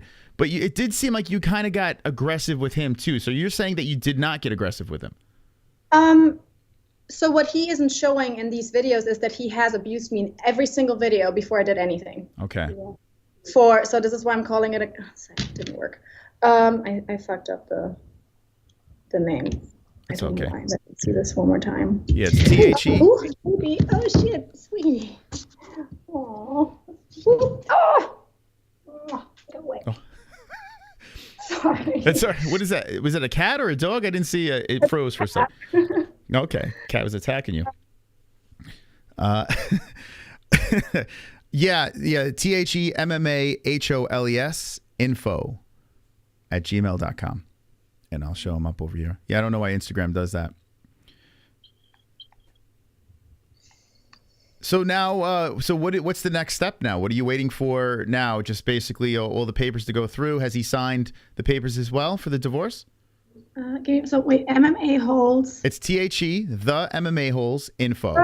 So sorry, I missed that completely. The MMA-Holes info @gmail.com. Oh, that was so my fault. gmail.com. MMA-Holes info @gmail.com. Okay. So he hasn't been served with the papers yet. Also, he's been, we have a hearing for the permanent restraining order on the 25th. So that's happening, then the divorce, and then that is it. Mm-hmm. I can leave this behind me, even though he's been, like I said, trying to contact or talk to me via Instagram, via third parties, going to my gym.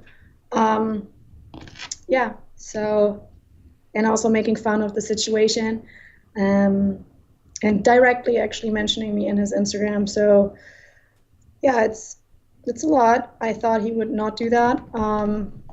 I hoped he would just leave me alone and just spew his shit online. I am at this point pretty worried because he's about 5 minutes away from me now. He came down for the hearing that had to be changed.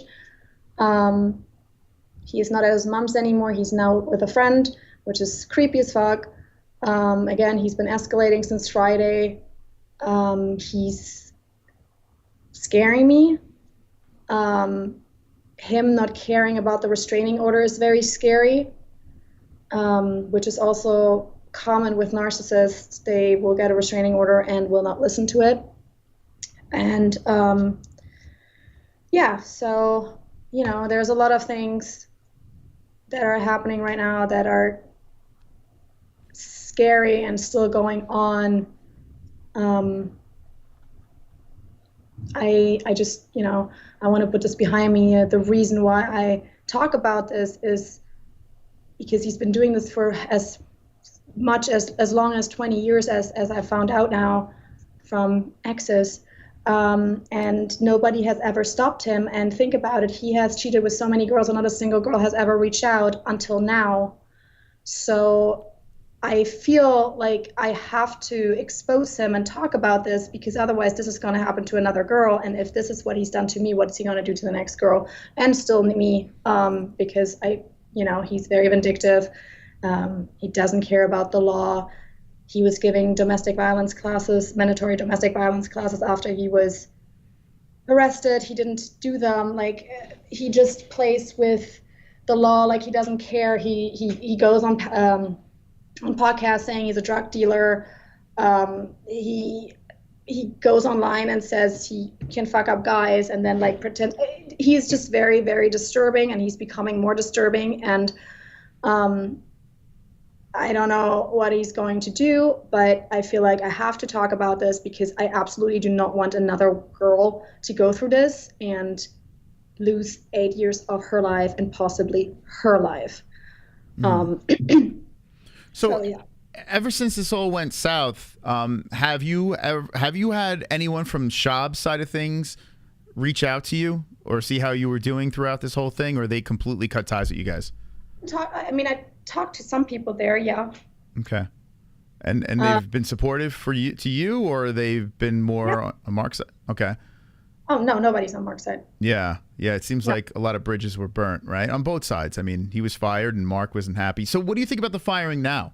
Now that, you guys are splitting, like, what's the real story here? Is it like, was he justly fired?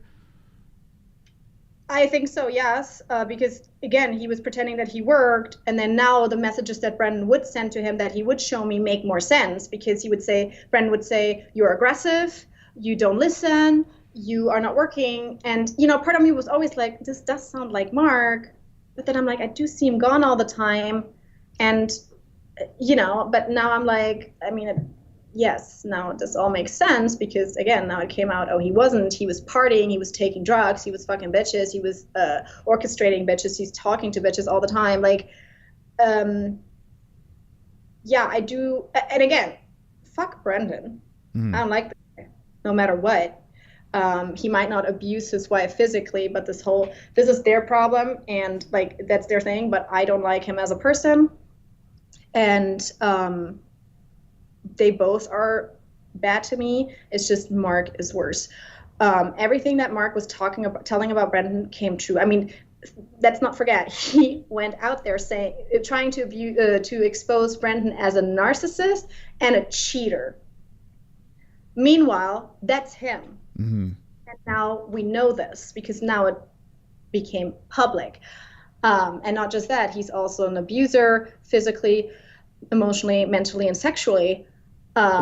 He is a very devious person that I believed in. And again, I didn't even know all this stuff. If somebody would have come up to me, like the girl now, like that messaged me and said, he abused me, I believe you.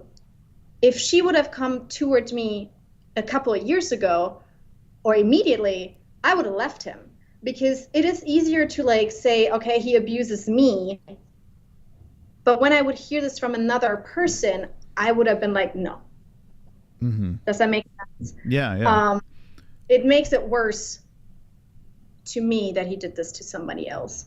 I have to ask you, there's someone in this chat, Brittany Davino. Have you ever heard that name? Or is this like okay.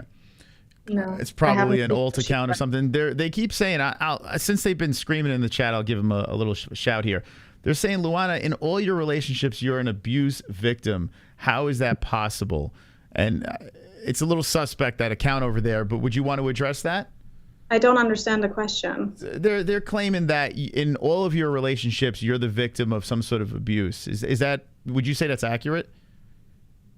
No, I was in, I had an abusive relationship just before Mark, which is also, by the way, something that the girl that he met in Rhode Island had, which is, what girls that he cheated with had, that he talked about. So it's like his MO. Like, he is going for girls that talk about their ex-boyfriends because he knows these people are vulnerable. But no. Okay. What I have, before that specific boyfriend before Mark, no, never. And also comparatively, nothing like what happened now. Okay. Now, did you send those pictures through the info at the MMA-Holes info Gmail, or is it still sending, or? It shouldn't. Oh my God. Yeah. It did give me a little. I got to be honest with you. I'll say what I saw. I saw bruises. It looked like a bite mark. It doesn't show that he's doing anything, but there is clear evidence of bruises and things that happened. I don't know when it happened, but there is evidence out there. I did see it with my own eyes, so I can confirm that. Well, this was March 2019. Okay, and now what happened there? So in that incident, what happened? I don't remember. He bit me in the, it was like, okay, so all arguments are were either about him being dirty and not helping. It's basically criticism. Every time this happens, it's because of criticism. Like, I try to criticize, I'm saying something that I'm not okay with, and he flips out. Let's see this. This might be, let me see this. Threat I have against you, because you're going to threaten and harass me constantly, I'm not trying to is that I'm going to expose you. Okay? I'm going to put it out in the world immediately. When you keep doing this shit, I'm going to tell everyone I fucking know. Do you tell people how you, when you cause injury on me or you break shit? I don't mind telling anybody that. But have you told? You know what? If you think that I should be scared of that being out in public, then go put that out in the world. But I'm going to keep telling my friends the type of things that you say to me that are absolutely out of touch with reality. But if I'm saying shit like that to you, go ahead and do that. No, I'm saying when you hurt me and break my face. I want peace and silence right now. If you don't get the fuck out of my way or stop talking, there will be consequences for that. All I wanted to shit know is going to go nuts. I'm going to start getting violent. I'm going to start breaking shit in the house, and it's not going to be I have one question, just one 10, question. 9, Are you telling 8, Chappelle when you break 7, things and hurt me? 6, because I'm 5, sending it to him now. 4, 3, 2. He's admitting to it. He's saying that if I don't shut up, this is always about me. So every violence is initiated because I'm talking, right? And he says if I don't shut up, he will start violence and break shit. Okay. That's his own admission, and then he is counting down to it. So at 0, he got physical, you're saying? Yeah. Okay. Let me see. Yeah, it sucks that there's not the photos, but also people can go to my Instagram. I have in my Instagram highlight abuse, there is photos, there's recordings. I have another recording where he talks about where I ask him, why did he smash my head into the floor? I sent it to you. And he says, because I didn't stop talking. Okay. Yeah, and to make it clear, if anyone wants to go through Luana's evidence and stuff, go at the Luana Mancuso. It's right under her video over there. You can go check her out on Instagram. She's got it all on her stories. Everything you need to see, you can go check it out over there for sure.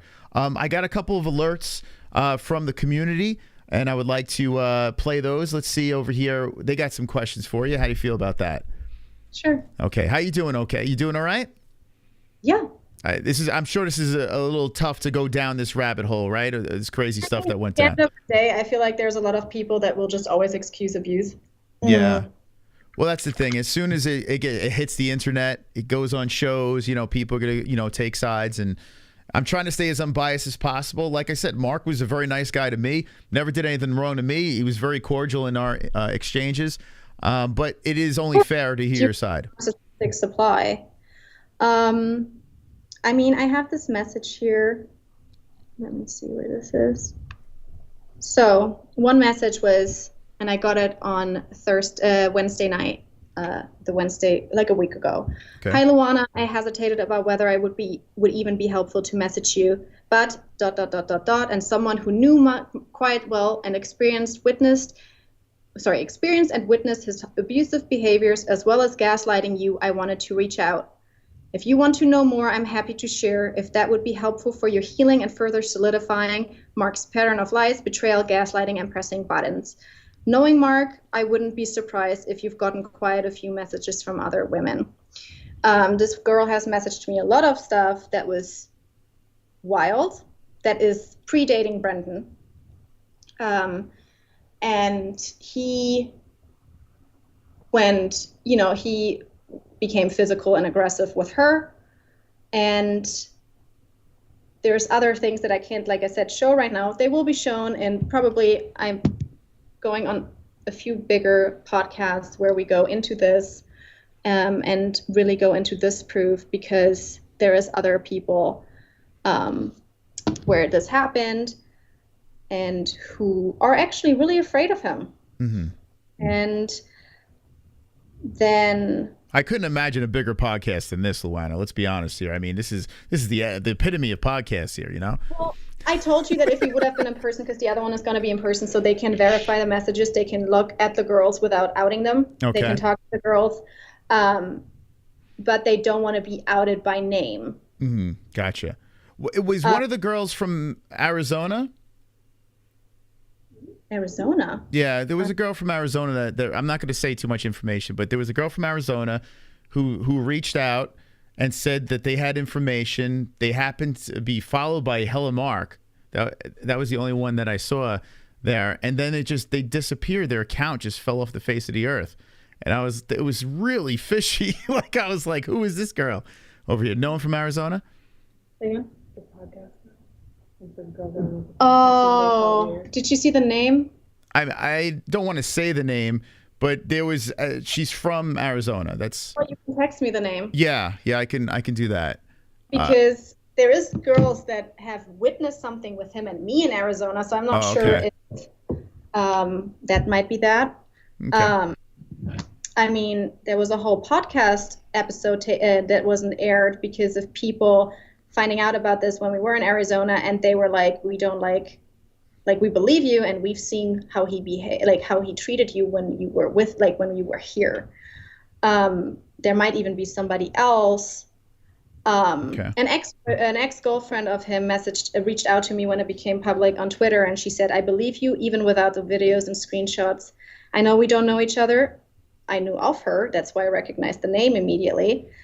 But I just wanted to say how sorry I am for what you've been through, and that you're now having to defend yourself in public. I hope you're able to get free and find some peace at the end of all of this. And we talked for a bit. Again, she doesn't want to be named, but he never hit me, but he always had these roid rage episodes. He was known for them. And then definitely emotionally abusive. Looking back, I could see how he'd always try to undercut my self-esteem or just do and say things like he wanted to hurt me. That's an ex-girlfriend from many years ago, many years before I even met him. And like I said, he also has a history of cheating, so I'm pretty sure there's other girls Well, there's this one specific girl that I would love to reach out to. She's very, very private. It was the ex-girlfriend before me. And he really, like, what he told me by himself, what he did with her is bad. It wasn't about physical abuse. It was about cheating and lying and making her feel like absolute shit. And I actually think our path crossed because I think he actually fucked her while we already met. So one of the girls that reached out to me, who literally said he's been fucking hundreds of girls and people, told me about this. He was doing threesomes with his friends while messaging me saying, I can't wait to come home. And I'm just with this guy right now. And that was the guy he would have a threesome with. There's just so much. And like, these girls are just all talking about how he does it. I mean, there is a girl, Dixie, that's the name that I've been told, who he fucked here in LA while he would come home at night. Okay. So he would pretend to go to work and then come home, and in real life or in reality he fucked Dixie, who is an actress or acting girl. That's what they told me. That's the Reddit. What did they call that place? P.F. Chang? Discord. Oh. The Discord, something, people were coming out at the Discord. So and then one of Brendan's team talked about a stripper that he'd been fucking. And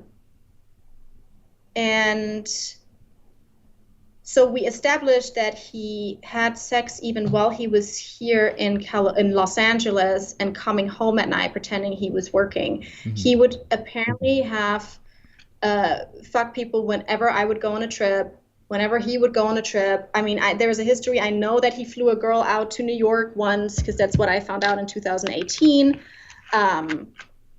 There is a lot, and that is just the cheating. But the reason why I bring this up is because cheating like this and not using condoms, which I've been told, is also a form of abuse because they're taking away your consent and your ability to leave a relationship because you don't know the truth, and also put your health at risk, which is physical abuse and also sexual abuse. Mm-hmm. And so there's just so much that I've been finding out about this guy who made me feel so crazy, and like I'm the only girl that, you know, he gets violent with, and then it's like this is this really calm, sweet girl that he got violent with because she criticized him. There's an ex-girlfriend who reached out to me. It was when this ex-girlfriend, she was the first one reaching out to me. When she reached out to me, I started shaking and crying. Yeah. My mom and my friend were here. And I said, I am not the only one. Like, and not because, I mean, this is awful that I'm not the only one, but it was also so, like, finding this out that he lied, that he would say, no, my ex-girlfriends would never say this about me. It now was like, no, they would.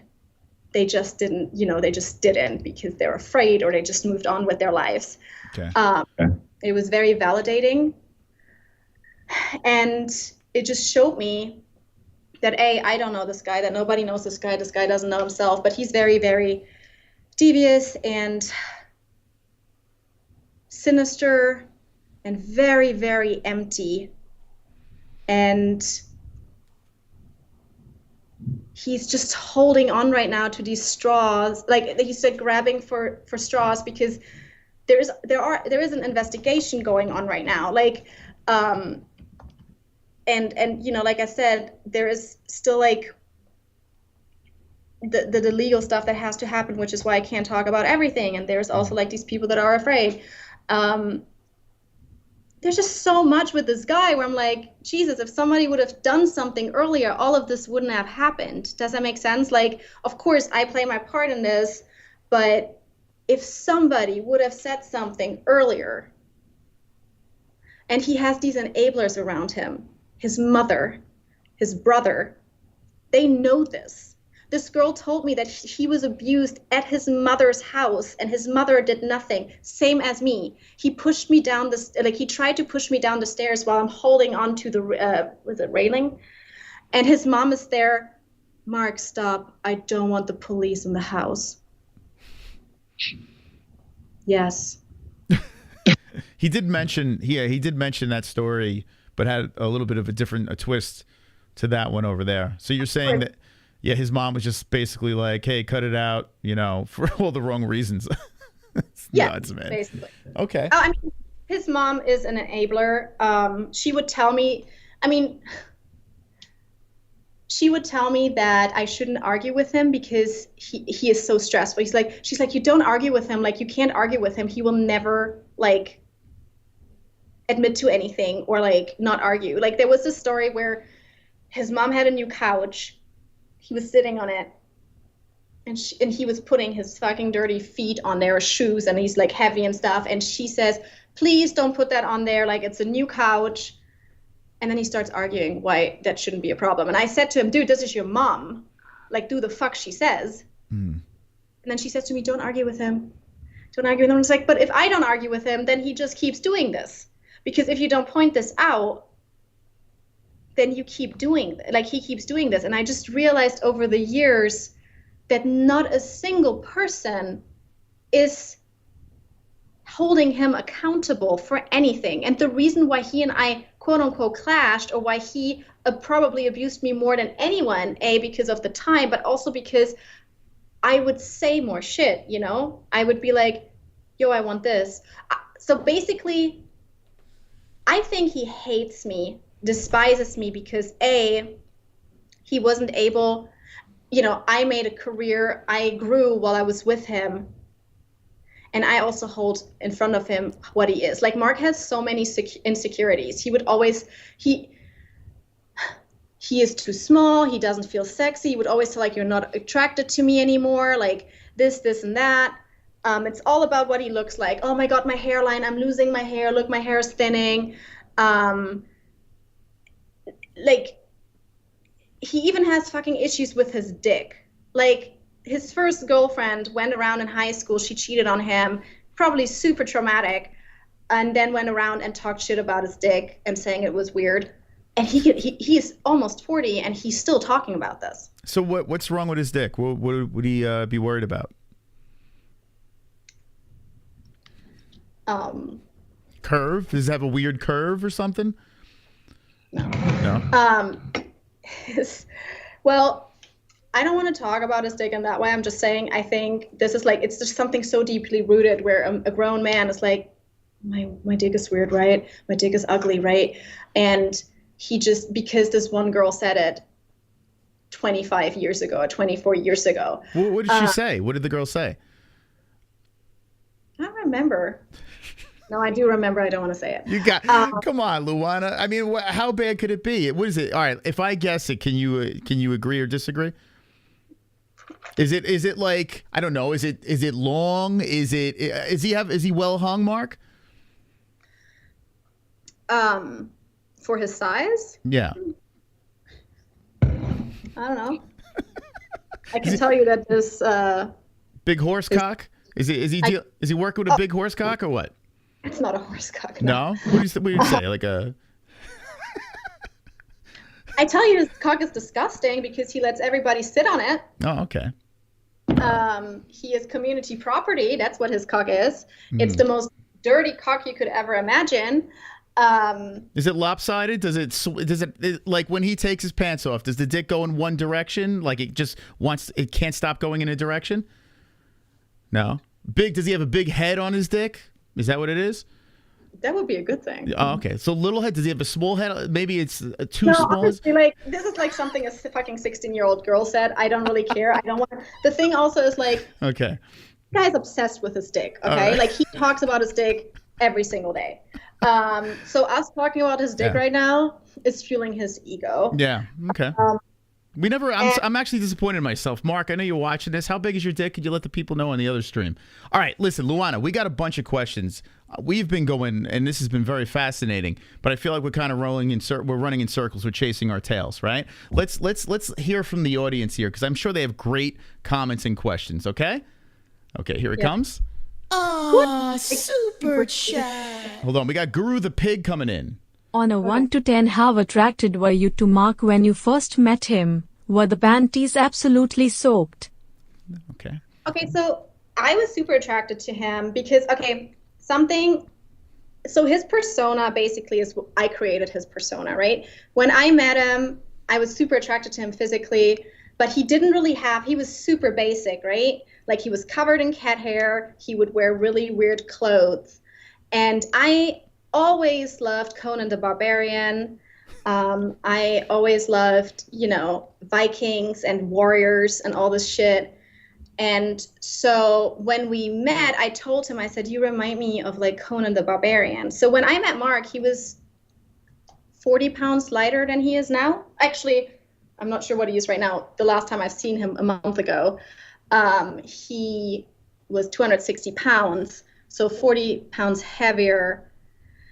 And again, I was super attracted to him, but he knew that I liked really big guys. I love The Rock, stuff like that. So he just became bigger and bigger and bigger. And you now have to see this guy started taking steroids again. He's been on steroids on and off for 20 years. I never wanted him to take steroids. He didn't have to be this big. But what I'm trying to say is this whole persona with this like fitness and like being super buff, that's something that I created. I told him to go be a podcaster. I said to him, don't be an actor. You're not going to be an actor. They have fucking Vin Diesel. They have Dave Bautista. They have, what's his face? Jason Momoa. They don't need you. But what they do need is like somebody who's a fitness influencer that does comedy, who looks like big as you, and you do your podcast, whatever. I mean, I don't have anything to do with haters, will say, because I never liked this whole haters thing. But yes, I was 100% super attracted to him. So soaked panties, you're saying yes? Well, I mean, soaked panties after I told him how to fuck, yes. Whoa. Okay. Yeah, so every girl that's been fucking Mark since he knows me has been fucking me. Because I taught him how to be good. He did freaky shit because I wanted to do it. When we met, like I said, we were in an open relationship. I'm very fluent sexually and also like with people that I date. So, we would do things that I wanted to do and he was open to it. So were you the type of girl in bed that'd be like, hey, slap me, choke me, do all that crazy stuff? That's so basic. Oh my God. This whole choking thing, yes, when we met, I liked choking, and it's just the most basic thing I feel like people can do. What's the craziest thing you do? Like now I'm interested in this. This is the conversation we should be talking about here. What's the craziest thing you've done in bed? Pegging, sounding rods. Wait, hold on. I don't know. I guess I'm horrible in bed. So pegging, what is that? It's a strap on. Wait a second. Hold on. All right. So who's got the strap on? I do. You got the strap on. Okay, hold on a second. So you are wearing the strap on. Where is Mark in this situation? Well, in front of me. He's in front of. So does the strap on go in the butt? Is it going in there? Yes, it's going in the butt. Okay, it is going in there. So you're plowing away on his butt. Okay. I think it was 12 inches. I actually just threw it away after all the shit. I was like, fuck this shit, and I just threw all the sex toys out. But yes, it's something that I always wanted to do, and it's like not that easy to find a guy who wants to do that. Yeah. And he was open about it, and I was really happy about that.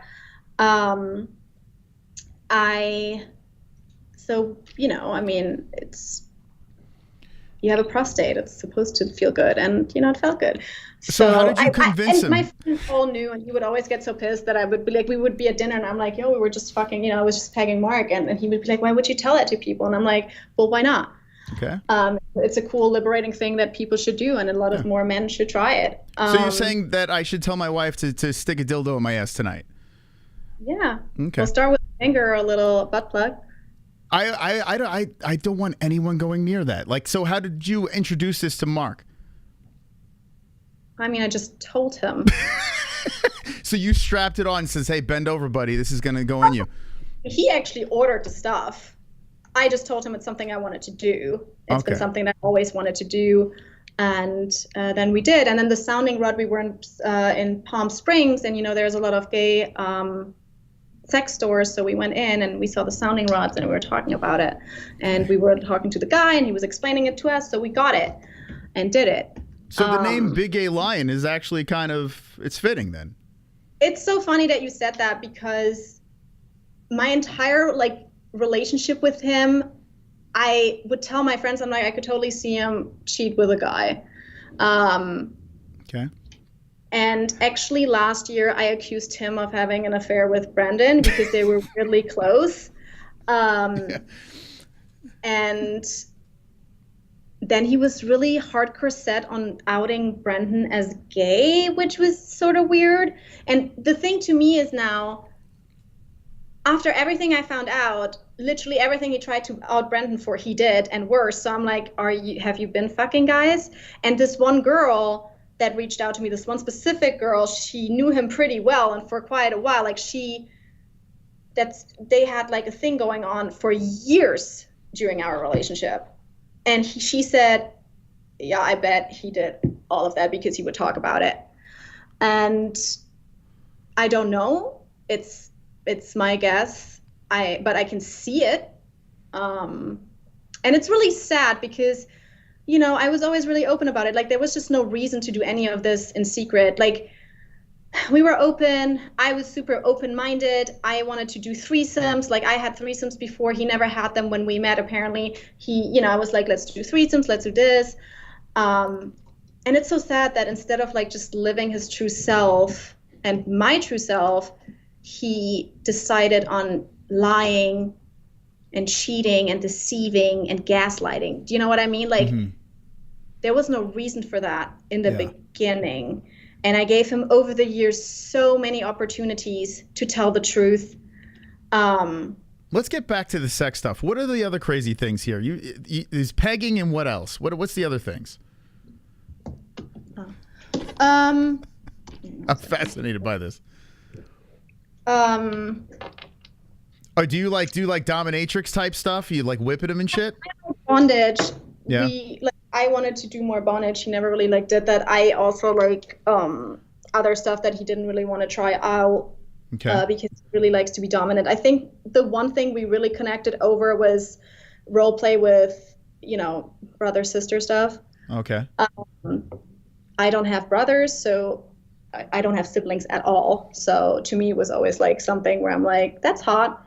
I don't, like I said, I don't have siblings, so it's different for me. And same, he doesn't have sisters, so it was something that we connected over, this role game and role play. He is a lot into this underage shit, and this girl told me a few things too that were actually very concerning, that I know that he talked to very young girls.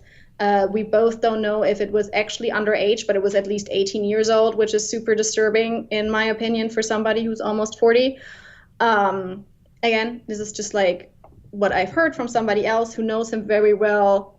Knowing him very well is also so interesting because there is no Mark. It's an empty shell that is just doing things. So nobody knows him. He doesn't know himself. But, I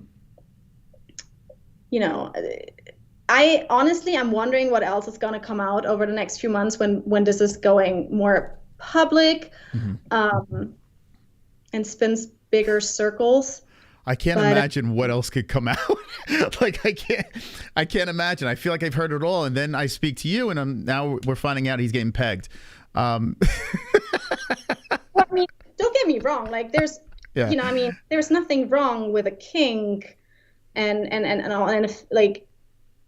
that's fine. Mm-hmm. What's not fine is lying. What's not fine is pretending to be somebody else while your partner thinks, I thought I'm in a monogamous relationship. That's literally what he would tell me. I've been monogamous. Meanwhile, you have a sex problem. Yeah.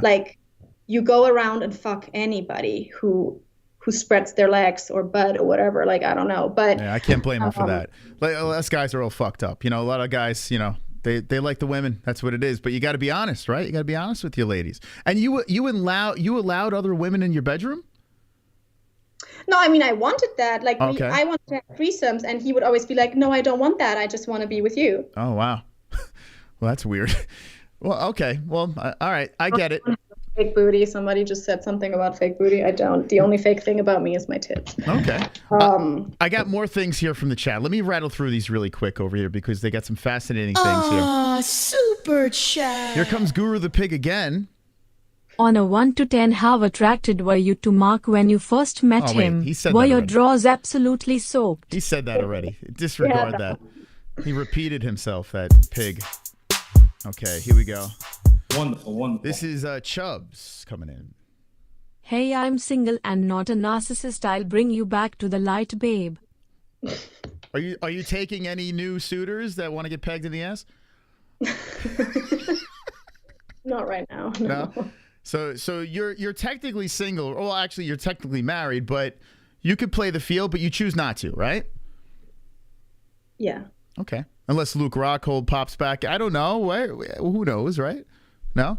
Okay. It's just like, I mean, see, the difference between Mark and me is I wait, like, I have to, like, if I have sex with somebody, I'm attracted to that person, you know? I love sex. I love having sex with strangers. It's like nothing about that, but I need to really find that person attractive rather than Mark just needs to get his ego fat. So the more desperate a person is, the more Mark's gonna like be open to that person, and then they also look a certain way often, and also or behave a certain way. Mm-hmm. And I just like to wait for somebody who I'm actually attracted to. I don't need my ego fat, you know. I'm secure in who I am. Sure. So. Okay. Let's see what else we got here. So Chubbs, she's not interested. Okay. Hands off, Chubbs. All right. Let's see what else we got in the chat over here. Thank you, Paolo, for the subscribe. Okay. Who else we got over here? We got a bunch in queue. Let me let these play out. Wonderful, wonderful. Okay, this is from Kainoto. INFJs have absolute decision-making abilities which you clearly do not have. Advocate personalities are also not selfish and narcissistic, which you both clearly are. You and Mark are why people laugh at Myers-Briggs. You both are not advocates. Okay. So I think he's claiming that you're both narcissists. Would you agree or disagree? No, because I'm actually going to therapy. And I don't have BPD, and I'm also not a narcissist. I am actually talking, like I said, to multiple people who are very well versed and are narcissists, aware narcissists, who told me that I'm the perfect supply for a narcissist because of my personality. I mean, I would love to know why this person thinks I'm a narcissist. He's a troublemaker. You know? We could ignore him. Thank you, Kainoto, for the donation. Let's see what else we got here. We got something from, this is Kainoto again. Brace yourself. Wonderful, wonderful. Luana, what do you say to people who feel that you and Mark are both in on this feud and you're both doing it with hopes of landing some sort of reality TV deal? I have an idea. Call your show Pseudo INFJs. So it's so interesting to me to think, again, I had a private profile, a private Instagram before this all happened. I'm not sure, again, I have a career. Going open like this actually hurts me more than helping me with anything. I'm doing this to help other women. I'm doing this to make people aware that even someone, because I'm not the classic abuse victim, right? I have a career, I'm independent. I, come across as confident. I come across as I have a mouth on myself. And I'm just wondering, what kind of sick mind do you think you have? Thinks that this is feeling good, or what kind of clout do you get from that? I mean, I can tell you one thing, I will never be on any show. What is the show? Reality show. I mean, I will not. What I want to do out of this is become a domestic violence advocate. I've had hundreds of girls message me that told me they were inspired by me leaving publicly, and they want, they're leaving their partners, and they're thinking of leaving their partners, which, by the way, was super stressful for me, because leaving a abusive partner is very, very, it's the most dangerous time of the relationship. That's when most abusers become really bad, because they're losing their supply and their life and their the person. So it was extremely stressful for me to talk to these girls and be like, please be careful, please reach out to a domestic violence advocate, or like, resources. I would send people resources. I'm like, be careful, like, I don't know how this guy is going to react, I don't know what's going to happen. This was extremely stressful. I'm gonna say stressful again. And the only thing I want to do is warn girls about Mark, warn people about Mark, because he is influencing people. He should not have a platform. I'm not asking for a platform. I'm going to go back to my life. And what I want to do is, help with women in my situation, and also men. Men have also reached out. It's just not as common. And I just want to do something like that because, that's important to me. There's nothing else. I'm not getting money from this. I'm actually, this is stressing me. I was extremely stressed. My friend was like, I was having anxiety. I was sweating before coming on. This is not fun for me. I'm an introvert. And again, I have a career. I don't need this. So what we're gonna do? By you coming on the show, so basically you're saying you just want to spread awareness for, domestic violence and all this stuff, but you do put yourself at risk, right? With the nonsense, right? A lot of people are going to not believe you. A lot of people are going to say, hey, you might get like, there's a big risk in talking out on this. So you're prepared for all that stuff, right? Well, look at this. I don't want sympathy. I don't need anybody to say, I know what happened.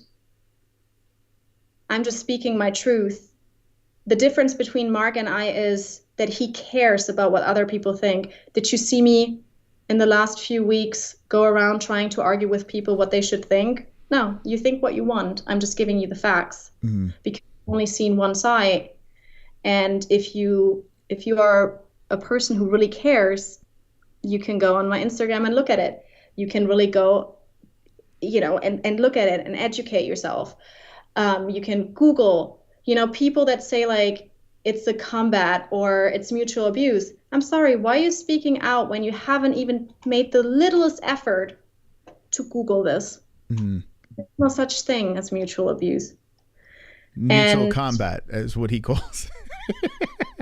I mean, okay, I'm sorry. When you interviewed him, I know my friends told me that he was laughing at his abuse video. An abuse victim would never laugh at this. It's fucking triggering. I was actually glad that I couldn't hear the audio. Yeah. Reliving things like that are not good. Yeah, I'm sure. I'm sure you don't want to relive stuff like that. I messaged you before, right? I told you this is going to be triggering. My mind is going to go all over the place because it's just really stressful. My face is super hot. I'm sweating. All right, so let me ask you this. I don't want to keep you on too long. We've dragged you around here for 2 hours, but we do have a couple more alerts. Do you want to field those, or do you want me to let you go? I have nothing to hide. I mean, and I'm not like, my ego isn't fragile. Like, again, I don't need you to believe me. Well, like I said, I'm not taking any sides here. I think it's tragic to see beautiful love and pegging fall apart like this. Like this is a beautiful. No, the thing is, there never was love. There was love on my side, but there wasn't actual love from him, because what I found out now, every single good thing he ever told me was a lie. There was never, he's always cheated on me from the moment we met until the moment I left him. There was not a single time he has not cheated on me. By the way, when I found out that this happened, he called me and texted me and was gaslighting me that this girl is crazy in Rhode Island and like that everything she posted is not true.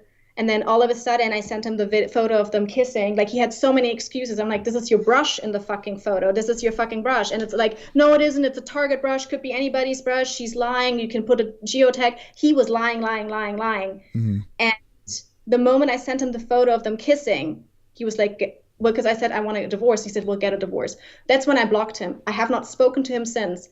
This is a guy I've been with for 8 years who I found out cheated on me. And he has not once reached out in any way, shape, or form to apologize. But what did he do? He threatened me. the first thing he sent me after I blocked him on my phone, he sent me on Instagram, if you go down this road, it won't end well. Then I blocked him and he started messaging my friends saying the same thing. He then tried to engage me. So he sent me an email a few days later saying, what the fuck are you doing? He said, what are you doing? But like, what the fuck are you doing? And the day after that, he tried to talk to me in the comments saying he's getting a kick out of me seeing like telling lies and stuff. Like, not once has this guy done anything but antagonize me since. He hasn't tried to reach out. You just have to ask yourself, what kind of person he went to see his mom, right? To see his side chick, and he was supposed to come home 5 days later. That's what he wanted. He left in a little suitcase. His shit's still here.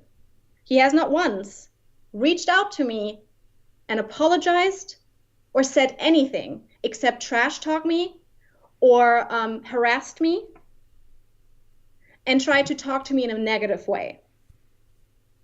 I have not talked to him at all. I haven't tried to reach out to him because this person is dead to me, and I will never talk or look at him ever again.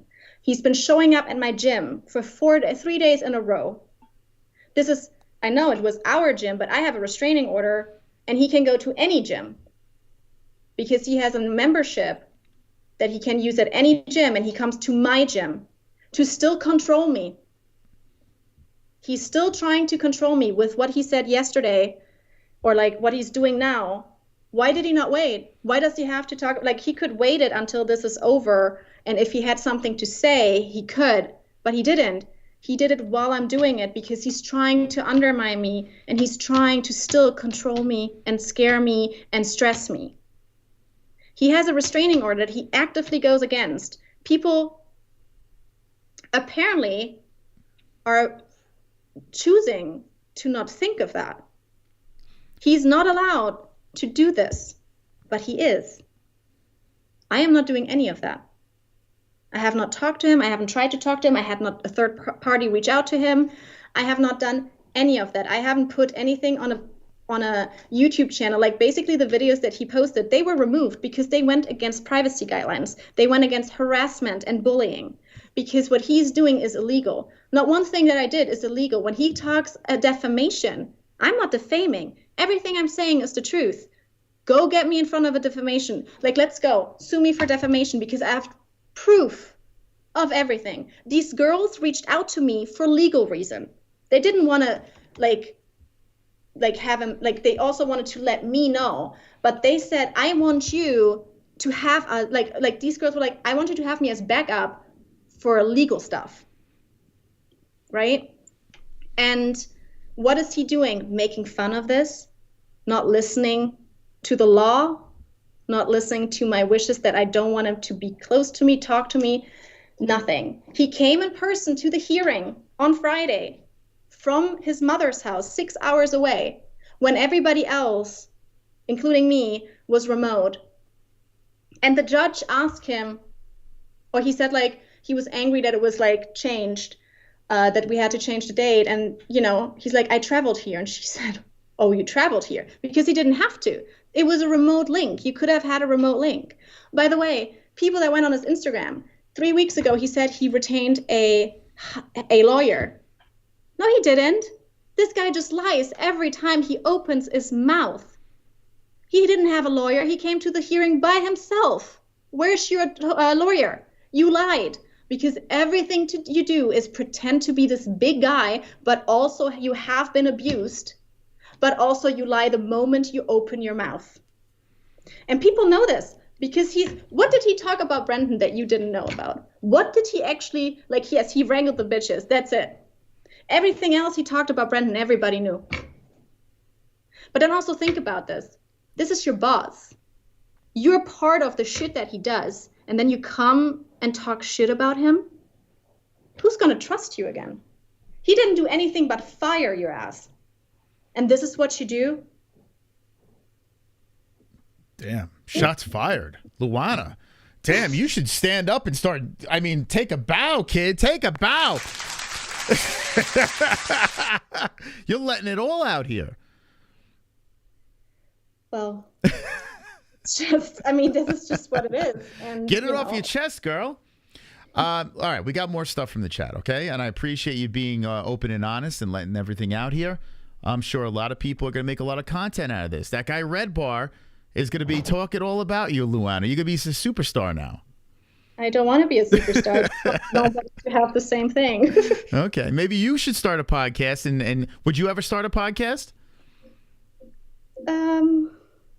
Sure. I mean, I used to work for radio, but like right now, not. Because I have to heal. So this is the thing. I have to heal from this. Okay.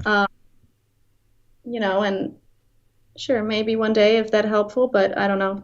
Let me know in the chat right now. Put a 1 in the chat if you would watch Luana's podcast. Let me know in the chat, okay? Let's catch up on these donos here. There's a lot of super chat. This is coming in from a Topher. Nobody believes you, Amber Heard.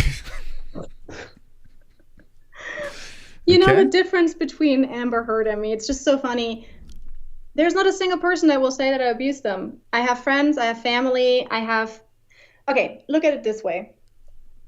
Amber Heard hit her and abused her personal assistant, right? She didn't come with videos like I did. There's not a single video of Johnny Depp doing anything. Have you ever shit on the bed? No. Okay, so there you go. You're clear. You're not. I mean, if you're not shitting on the bed, you're not Amber Heard. Right. I got you, Luana. I got you. Yeah, let's move past that, okay? Come on. Let's see what else we got over here. Thank you, Roberto, for being a champion. Yeah, I mean, that's all you got to say. If anyone calls you Amber Heard, be like, I didn't shit on no bed, right? Easy peasy. This brings me to Vino, by the way. If this is going to be found out that it is somebody, this is somebody talking through Mark, and this is going against the restraining order. So this person, whoever they are actually making... they're not doing themselves a favor, because all of this is going to go to the police that he's been doing. So, I would imagine there's some sort of connection there. It seems like they have some inside info. They don't have any info. They just keep saying a name. Okay. And that name, would you like to address that name or no? Talk about Björn. Is that an ex? Yeah, it's my ex before Mark. Okay. And so that was the guy that was abusive, you said, before Mark, right? Yeah. Okay. Again, nothing like Mark. Mm-hmm. But yeah, so I mean, the only person ever talking about Björn is Mark. Mm-hmm. So nobody else talks about him. So I haven't seen the guy in over 8 years. So I haven't spoken to him, nothing. It's like, what do you want? Interesting. It looks like you saw a ghost, though, when that name popped up. This is just an observation here. It does seem like this is someone you do not think fondly of, or? No. Okay. All right. And no, I don't. Okay. That's a conversation for another time. I'm not going to jump down that road. Super chat. We got Ride Drive Lily coming in. I might be able to titty F for 2 hours. He says he might be able to titty fuck you for 2 hours. How do you feel about that? Who wants to be titty fucked? Oh my God. What kind of pleasure does a girl get from titty fucking? I think I haven't done that since I was a kid and didn't know what the fuck way to put it. But you wouldn't like that, right? No. Okay. Here we go. Super chat. This is Opulence MTB coming in. Is she a screamer? Are you a screamer? Me? Yeah. I don't know. I'm not a faker. I tell you, if I do something, it's gonna be. I'm not like an actress that's like sitting there screaming the fucking house to the ground for no fucking reason. Yeah. Are you easy to make more orgasm, or are you difficult? Some girls are difficult. Some girls very easy. I mean, I know what I want. I know what my body wants, and if you have a guy that listens, it's not hard. There you go. You take control in the bedroom. I can tell. You have full control of that bedroom. I mean, not with Mark. No. Everything he needs control. Okay. But that's probably why it didn't work. That's probably it. Anyway, let's move on to the next thing here. Let's see. Thank you for the subscribe. Let's see. So no titty fucking. We got that out of the way. We got some more comments coming in here. super chat. Here comes Rye Drive again. Mark just sent me 3 pics. I see a D. He sees it. Mark sent him 3 pics. He sees it. 3 pics. Oh, did he send him dick pics? Because one of the girls that reached out to me also said that he was sending dick pics, and it's interesting because he's been saying that Brendan was lying in a stand-up about it, and then this girl was like, "Oh no, he's been sending me dick pics." And I don't know. Do you remember talking to him about it? He was like, "Brendan is making this joke how I take really bad dick pics that I'm sending around," and turns out it's a truth. It's a fucked up truth. Wait, hold on a second. So that is true. So Yeah, that is true. Let me find the message. Oh boy. Okay, conflicting stories here. Hey girl, I met Mark when he was on tour with Brendan and he stayed at my place. He said he was single. I have the entire convo saved on my phone. Still had no idea he was married, and she sent me his phone number in her phone. Literally saved the thread because my gut told me he's a piece of shit. But I can't say this because then he would know who this is. In person, you're single, and then my friend Googled him, and he's married. Okay, so okay, and then she was like, he sent me. Wait, there it is. Wait, she sent you the pic? No. Okay, you don't show it here. Whatever you do. Don't you? It is true. Yes. So Yeah. she said that they met at the show, but he also continued to send her dick pics afterwards. Okay, so conflicting stories there. Here we go. Super chat. We got an opulence real quick here. What size, damn it? They want to know your breast size. They won't leave the chat unless they know your breast size. Guess. I'm gonna say, let's see. I don't want to be a pervert here, but I'm clearly being one. D. Yeah, well, it's very unfortunate because it's exactly between a D and a double D, and so no bras fit me properly. So that's an amazing job that they did. You need no bras. They just stay in place. That's perfect. Yeah, because they're not that big. I mean, the bigger you go, the bad. I mean, I also had perky boobs before I got them done. So okay, that's good to know. Let's see what else. Wonderful, we got wonderful. Kainoto coming in. Hi Luana, I'm a huge fan of your vapidity. Tell us, are you aware that you're the epitome of narcissism? Do you feel foolish throwing that word around when you clearly are just as narcissistic as Mark is? that is so interesting because I'm not a narcissist, and it's like these people just throwing names, like throwing narcissist around. A narcissist is somebody who is empty inside. Who doesn't know who they are. They're very, very, very insecure, and it comes from childhood trauma. They also don't have an actual personality. They pretend to be somebody so you like them. For example, when I met Mark, he was a progressive because I'm progressive, and probably his girlfriend before was progressive. Now he is a Republican, because all of a sudden he's been around Republicans, with Brendan and stuff. The girl from Rhode Island is a Republican. All of a sudden he's a Republican, but before that he was all into Bill Maher, John Oliver, all this stuff. And you can ask anybody who knows me, I've always been the same. I know exactly who I am. And there's a whole Reddit full of people saying Mark is a narcissist who know him. There is nobody that knows me saying that I'm a narcissist. In fact, he's lost real life friends, his real life friends. Some of them messaged me, good friends. It's weird because I didn't lose a single friend. Tell me about that. Okay, there you go. Makes sense. Wonderful. We got something here from Chubbs. I retract my previous statement. I cannot help this one. My powers are limited. Okay, he was making a move on you, and then I think he's pulling back. Is this upsetting? No. Have you had ever since this happened, have you had a lot of people throwing themselves at you in the DMs and stuff? Yes, but I mean, I don't give a shit. See, this is the other thing. I don't need the internet to meet somebody. Mark is the one that goes onto DMs and is like, please tell me more about how great I am. I don't give a fuck what a stranger says about me at all. You know, if a stranger says to me I'm hot, doesn't make me feel hot. I need to feel hot. The person that I care about maybe needs me to say that I'm hot, but otherwise I don't give a shit. All right. Yeah. By the way, one more thing I would love to say that is very different between Mark and I, because people keep saying we're the same. Mark has lost everything. He was fired from a job. He went on a smear campaign. He is an American. He was born and raised here and has absolutely no career, no savings, nothing.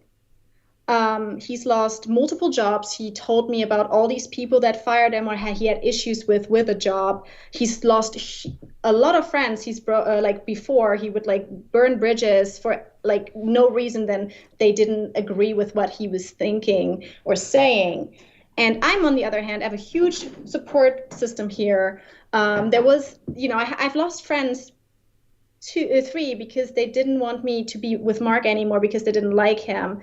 They have now contacted me again after this, and they're so happy that I'm out of there. I have a very good work history. You can talk to all my former employees and employers and colleagues, and they will only talk good about me. I have a career again. I'm not American. I'm an immigrant. I came here with nothing. And we're very different. He's living with his mom. He lived with his mom when I met him. I haven't lived with my mom since I was 16 years old. And I have a very good relationship with my parents. It's just I always was very independent. I've traveled the world, and Mark is like what he likes to do. I took him to so many places, and he would be on his phone, not enjoying life.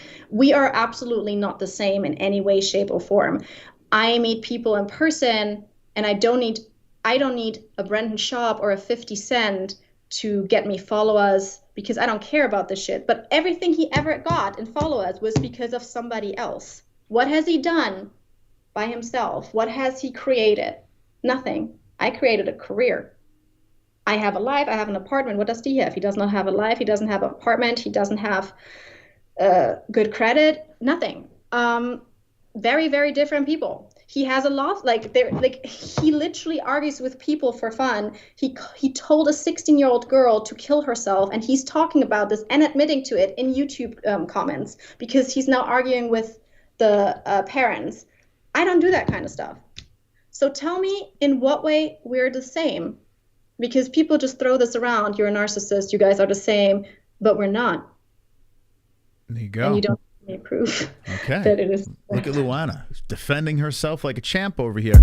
We got Kainoto coming in. He really likes you. Wonderful, wonderful. Let's see Kainoto. Let's see what he has to say. Fellas, let this be a life lesson in gratitude for you all. If you have a girl, tell her you love her right now and that you're grateful that she's not sucking off other guys because someone else made her do it. This broad is pure LA. I'm pure LA. Who have I sucked off?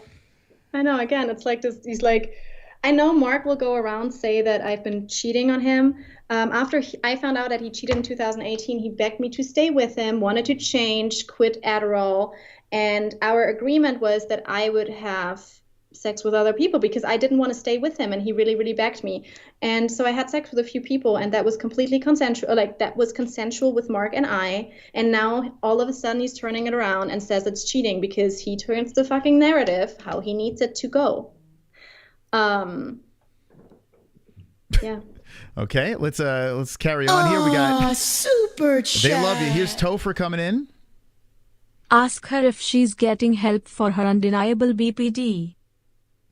Was it bipolar disorder? I think they're saying. No, that is borderline personality disorder. Okay. Again, there's no facts. People with borderline personality disorder, A, doesn't mean you can abuse them. B, I don't have it. I've never been diagnosed. Again, I spoke with my therapist now about it. We've been doing tests. He made me fill out a test. I also am talking to a psychotherapist for everything. I was diagnosed with CPTSD. which have a lot of signs of borderline in extreme situations. Borderline is a thing that happens in every aspect of your life and not just in a really, really traumatic situation. But hey, if you think I have borderline, whatever. Yeah, like you said before, you're already going to therapy for whatever else is going on. So I mean, it's like even it's silly. All right, what else we got here? Ah, super chat. Here's Esteban Razo coming in.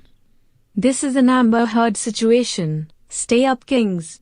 Okay, another. We've went down this road already. I don't know. Do you want to address that or? Sorry, what did he say? I was just another Amber Heard situation. They're saying over here. That's another person. Let's see what else we got. Let's go, champ. Thank you for the membership over here. Appreciate that. Yeah, it seems like the Amber Heard thing is going to be thrown at you until this is all said and done. I mean, what can you do, right? You're not shitting on the bed, remember. They can't say anything. Ah, super chat. America's favorite Brazilian. This doesn't sound like a nice guy. He's no hole. Thumbs down. Okay, they don't like Mark. This guy doesn't like Mark, apparently.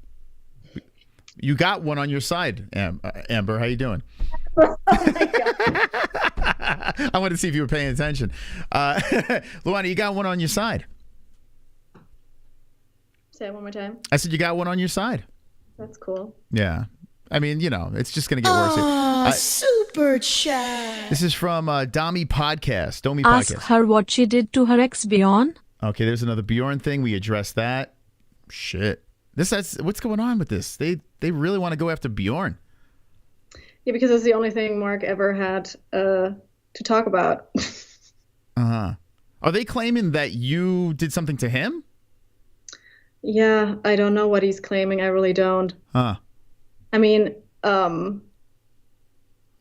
Mark never met Bjorn, but I also really don't want to talk about that because it's an ex-boyfriend that has nothing to do with this. Yeah. It would be weird if I was like, hey, Bjorn's here right now, and he just pops up. That would be odd, right? I mean, there is somebody saying they're Bjorn, and it's like, who gives a fuck? I don't. Oh, someone's saying it in the chat? Yeah. Oh, here we go. And he's got an Uncle Sam emoji. Would that be? He's got an Uncle. I can't even see what it is. Yeah, it's like an Uncle Sam emoji. I would highly doubt that's a person named Bjorn, but I don't know. I don't know Bjorn, so would they have an Uncle Sam emoji pointing at the? Bjorn is not American. Yeah. Don't listen to this chat.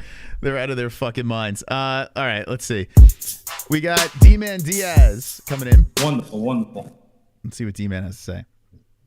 You totally fucked Hella Mark in the head and then fucked him in his household. You both obviously look for love in the wrong places. He's part Gaiman. You're part lesbo. Wow, girl, so modern. What is a Gaiman? I don't know. It's like a demon. I mean, I don't know why people have to shame sexuality. That's really weird. Again, well, I guess. Nothing sure. wrong with a good pegging, you know? Listen, whatever you do in the bedroom, as long as it's consensual, it's fine, right?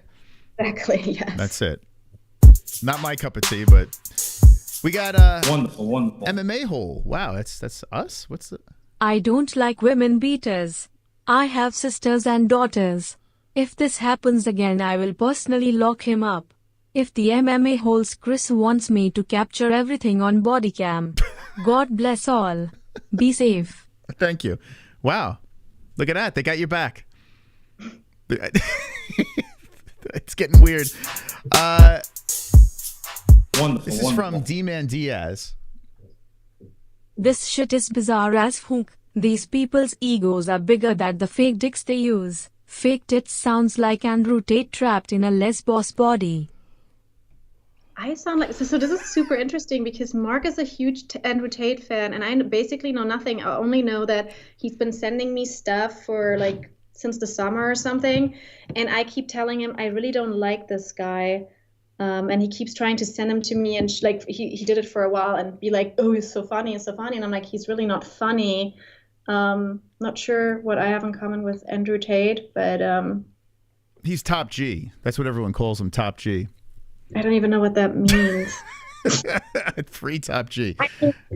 From what I've heard, he is a sexist and he does really bad things to women. So yeah, we got to get him on next. He's next. Two more comments here. Brittany says herpes simplex 2. Is that what I got from Mark? Is that what she's saying now? Because now she's bringing out the herpes. Wait, do you have herpes? I don't have herpes. Oh, okay.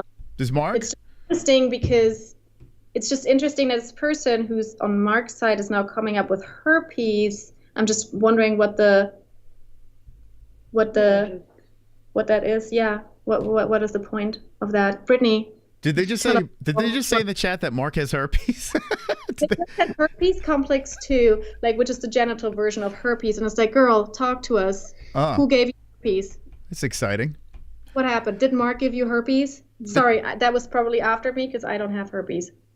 Wow. Herpes 1, okay. Herpes 2, nasty. To be fair, I have herpes 1, but... Oh, you do? The one that you get on your lip? Yes. Oh, okay. The next interview, I want to interview the herpes, okay? This guy's not talking right now. It's like, let's go, girl. Where's the herpes 2 coming from? All right. You know what? I was so lucky. Just before this came out on January 2027, I got a STD test done because it just was my yearly checkup, and I've also booked one now because obviously he met the girl on January 29th and then had sex with me. So I still have to get that checked, but at least I can say before this, I was fine. Herpes comes out within I think 20 days. Was this after Luke Rockhold, maybe? Did Luke Rockhold give you herpes? I didn't have sex with him. How would he give me with herpes? Mouth? Can't you transmit it with mouth to mouth? Yeah. The herpes 1? Yeah. Maybe I'm going to start that rumor. Almost everybody has herpes 1 and stuff. You know what? I only had it 3 times in my entire life. I had it at 13, at 30, and then a couple I don't remember, but no. Okay. Fascinating. All right, we got 3 more here. Hold on. Super chat. This is the Clipper.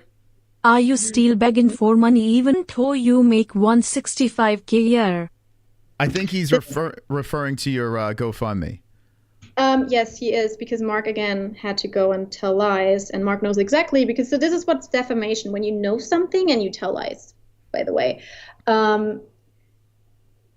He's been talking about what I made last year that I'm not doing right now. In fact, I'm not working right now. I'm on family leave because of all of this. And I also did not make that money this year. I was working my ass off last year for 60, 70-hour weeks. I had burnout. I had to go and cut down because of that. And it is not true. And LA is really expensive.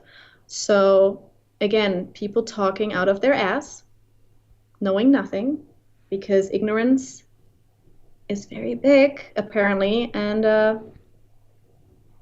yeah. Well, if you want to support her, it's on the Instagram, okay? The Luana how do you say this? Mancuso. That sounds Italian. That doesn't sound German. Mancuso. Are you Italian? My dad is Italian, yes. Oh. Come si dice? Come si chiamo? That's all I know. Good. Biciclette, bicycle. Okay, here, let's see what else we got here. Super chat. This is D-Man Diaz. What did you do to be on? Damn it, fess up already. Honestly, what I did was being a really great girlfriend, and then I left him. And he followed me to another country, but cool. Also, Björn is, compared to Mark, an angel. And when I met Mark, I told him, I've been cheated on once, as far as I know, and didn't want any of this. And Mark is actually the person who started telling me what gaslighting is and all that stuff. So Mark has a history of going after girls that had some sort of an abusive relationship before. Again, Rhode Island girl had a whole, she has a whole Instagram thing, right? She has a whole Instagram highlight about her abusive ex. That girl that messaged me where I read the messages from that said other girls are reaching out and she can say that Mark was abusive towards her. She came out of an abusive relationship. All these girls that reached out to me that he cheated with have been in not all of them. The ones that he had bigger relationships with, because there were girls that he just fucked and talked to, but there is like all these girls that he talked to and fucked and stuff, and had like these affairs with, that all had abusive relationships beforehand. Abuses, you can have different kinds of abuse. And one of the things that he would tell me all the time when I'm like, who are you talking to? And it's like, oh, it's this girl in New York. She's just telling me about her abusive ex. Like, this is a thing. This is a theme, because he knows that that kind of girls are easier to manipulate because it has already happened. And which is why I was so confused about the girl in Rhode Island, that she really didn't see. I mean, again, he only told her one side of the story, but even with those videos, you see how ice cold he is, how he is provoking and staying very calm. Nobody who's getting abused is calm. Nobody. But yeah. Interesting. Very interesting. People are like, ask about Dimitri. Who the fuck is that? Like, I mean, this Britney bitch is like, what's Britney bitch? That's who this is. They know a lot. They know a lot of the shit. They're very well informed. All right, I got. Right. I'm sorry. No, okay. To be fair, I had 1,000 relationships before I met Mark. 1,000 apparently. I'm 150 years old. So. By the way, they say in the chat that Mark is flipping out on his live stream. They're saying he's flipping out over there. What do you think about that? He's been flipping out for months.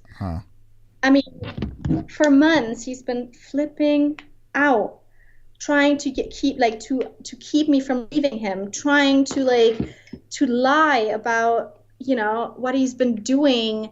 Again, what did he say to you? That he's been he was with me on his on the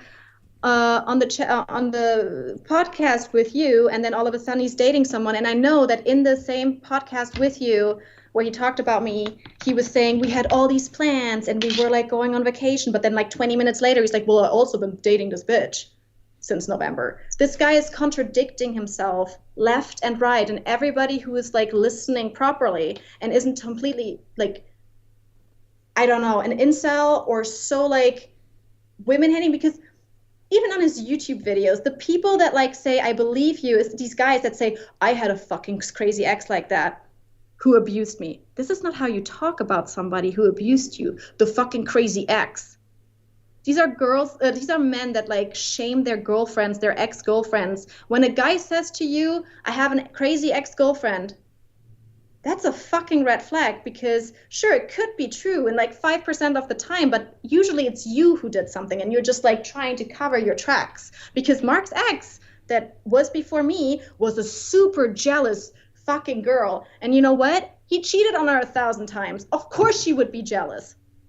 Of course at some point you are jealous. This is just lies. Men telling lies. Women tell lies too, but this is so obvious that it actually hurts. Well, speaking for the men over here, there are a lot of crazy bitches out there. I'm not going to lie. I mean, I've had my share, and I've been wrong in a lot of situations as well. But there are some crazy ladies out there too. So 5% seems low.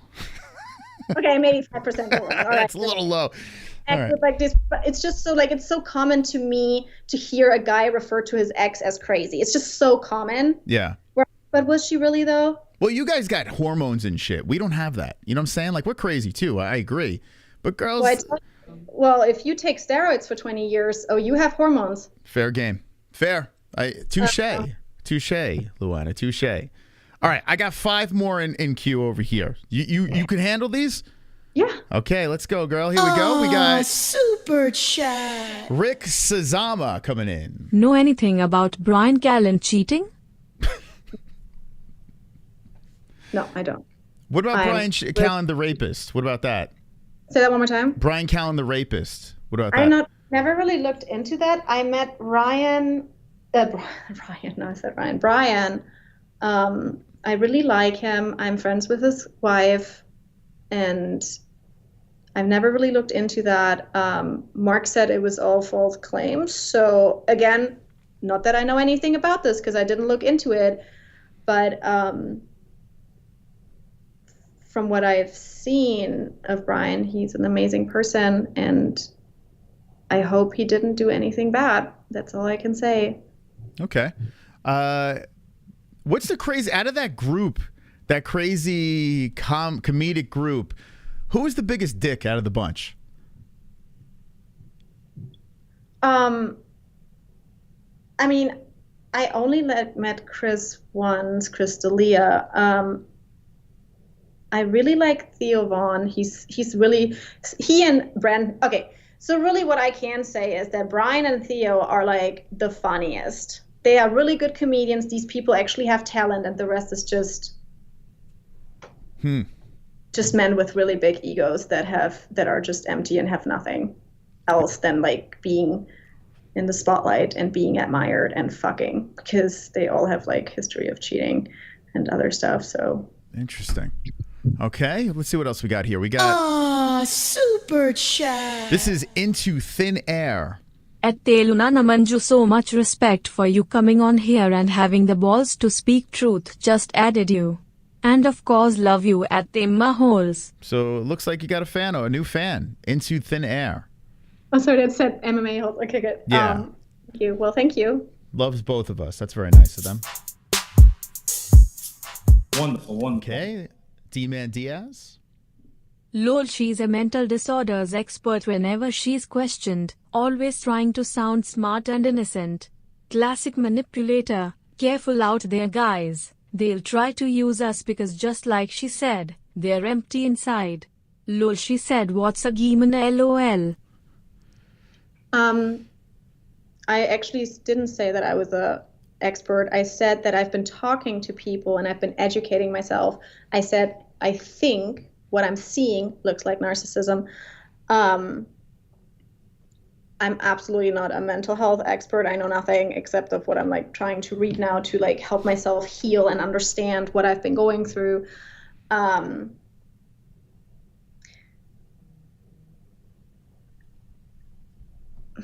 Being a victim, you know, there's a lot of other things in life that I fucked up and done.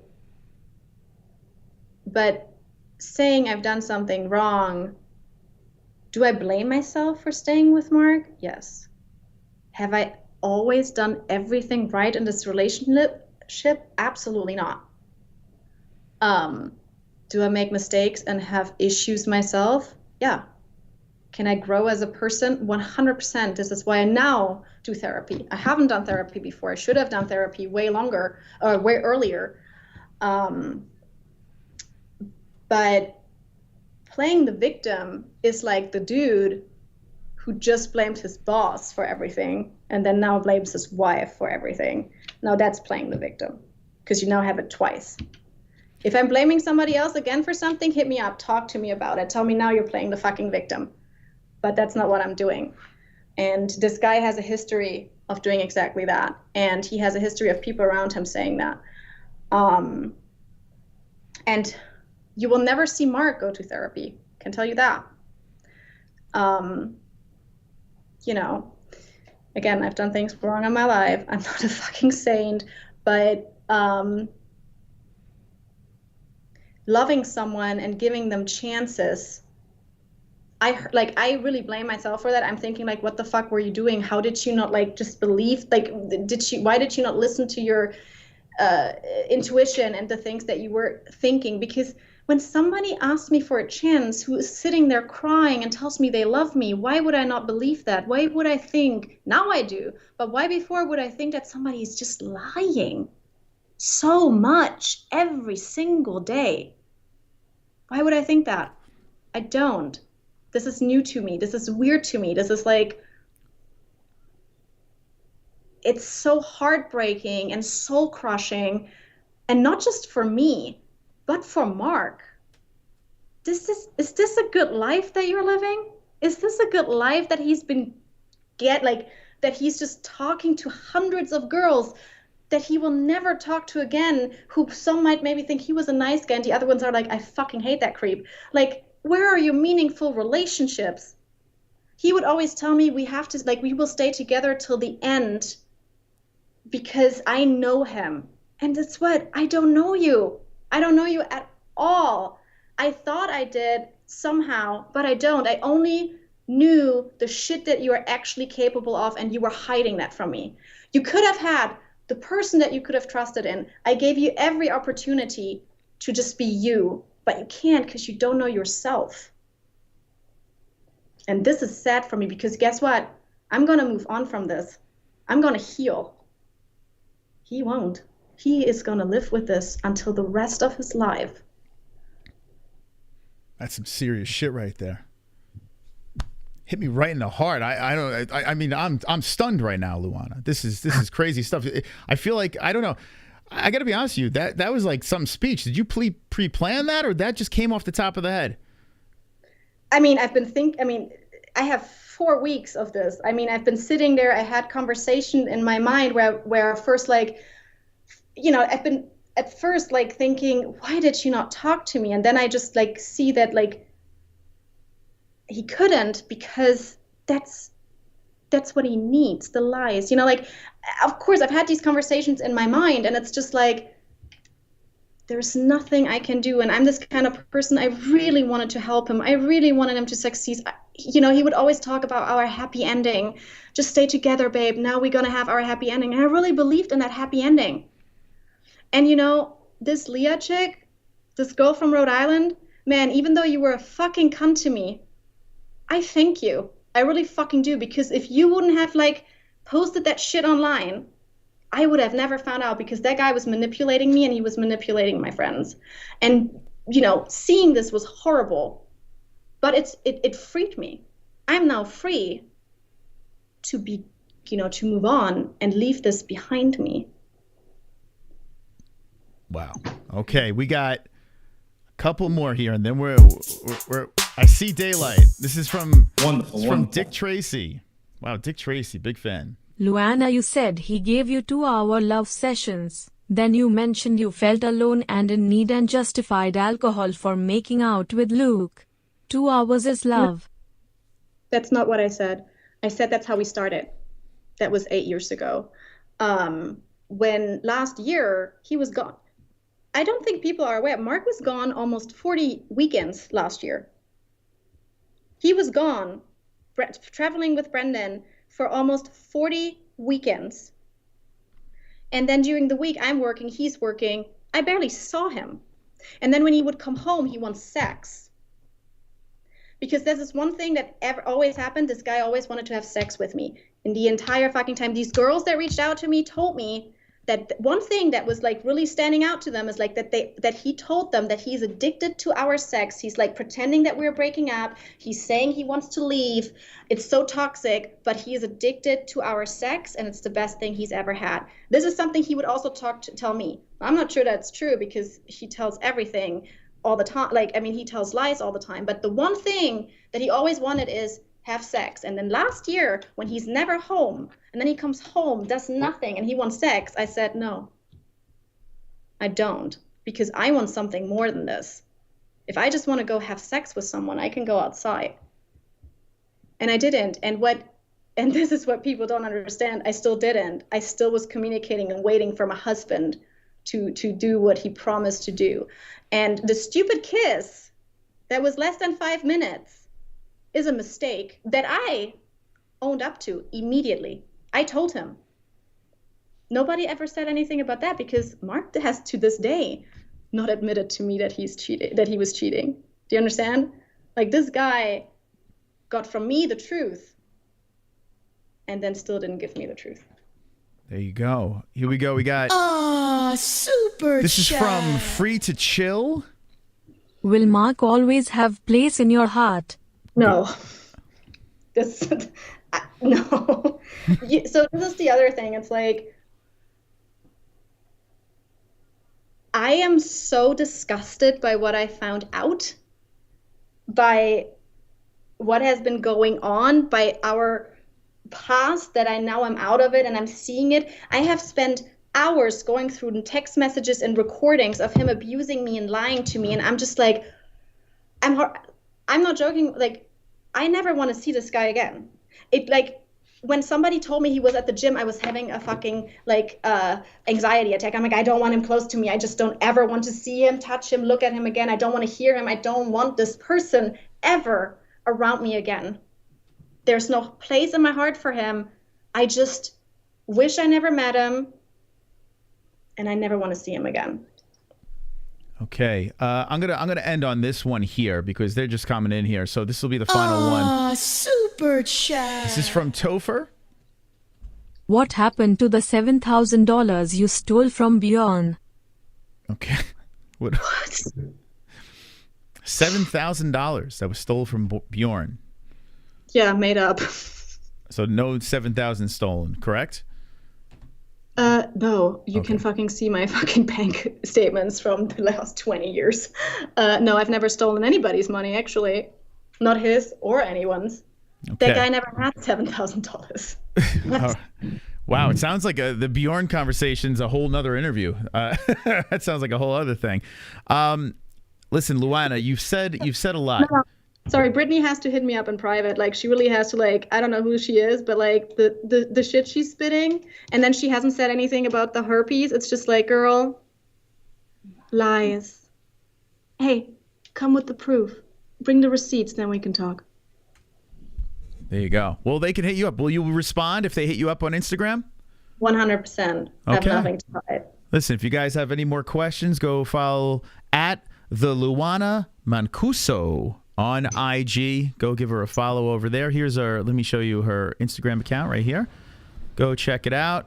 And if you would like to support, the GoFundMe is right there as well. Luana, this has been quite the experience. You've said it all. Thank you. Does it feel like you got a lot off your chest? Yeah, I mean, it's just like we didn't even go into like a lot of like the abuse stuff. But again, like if people are interested in that and also the cheating, you can go on my Instagram. You can see him lie. You can see him make up excuses and lies, and the fake account. It's all in there. There's the recording of him calling himself a god. There's recordings of him admitting to hitting my head into the ground. Yeah, if you really want the truth, go on my Instagram, look at it, hit me up, ask me things. There you go. And I'm showing here, yeah, if you could see in the story section, right under the profile picture, it has an abuse section right there. So just go down that rabbit hole. If you want more information on this, you can't get enough. But I think you've made it pretty clear your side of the story. And I'm sure there's a lot more that you could tell, but we've been going for 3 hours, and I appreciate your time, Luana. Yeah, thank you so much. Okay. Listen, I wish you the best of luck. I wish you happiness, and I hopefully you can find Luke Rockhold somewhere, your own Luke Rockhold, not that crazy UFC. You made out with a UFC champion. How does that feel? I don't care. Again, I don't care. He don't care. Nobody cares. All right. Okay. I care. All right, Luana, thank you for stopping by. I appreciate it, and good luck in the future, okay? Thank you so much. All right, there she is, the great Luana, live on the MMA-Holes, the other side of the story. I appreciate the donations, guys. I appreciate it. We have been going 2 hours, 57 minutes. Let's play the rest over here. Wonderful, wonderful. What an appearance. Low regular people don't talk about therapy almost like ever. And you've done all the tests and they prove you're not crazy. He needs therapy. I don't need it. I get therapy. So much therapy, but I don't need it. Okay. I never hurt anyone. Now look at my tits. Super chat. Lana Rhodes, how long before you start an OnlyFans? Oh my God. Go message her on Instagram. Holy smokes. That was wild, man. That was absolutely wild. That was wild. All right. Well, listen, guys and gals of the chat, if you have anything that you want to say, drop it in the comment section down below. Can't wait to see this on Red Bar. This is nuts, man. This is nuts. We got the other side. Very exhausting. And to those, how many people in the chat have been here from the first minute to 2 hours and 50? I mean, that's a long appearance, but a lot had to be said. And clearly she has more And I've seen some of the evidence of the photos that she has that she claims that she was being abused. I mean, listen, I don't take domestic violence lightly. Wonderful, It's a serious wonderful. topic. Okay, the only thing that I can't get over that she said was she thought she was on the monogamous relationship for 8 years, but then she admitted to fucking a few guys with his permission 5 years ago. That's not monogamy. Well, you know, I would say this in both sides of the story, there are a lot of questions, and you would only know if you were there, right? So, who do you believe? I see someone, Proud Babylonian says, I definitely believe Mark more. So, Babylonian, who do you believe more in the chat, Mark or Luana? Out of curiosity, who do you side with in this situation? It's pretty wild. It's a he said, she said situation. Both have convincing stories. Both went into great detail in explaining their sides. I see neither. I see 50-50. I see Luana. I believe Mark was pegged. I think that might be the big thing that came out of the story. A 12-inch dildo in the butt of Mark. What? that kind of blindsided me. I'm not siding with either, neither. I'm staying right smack in the middle, man. I'm just here to get information. I'm staying right in the middle. I was not there. Like I said, either side.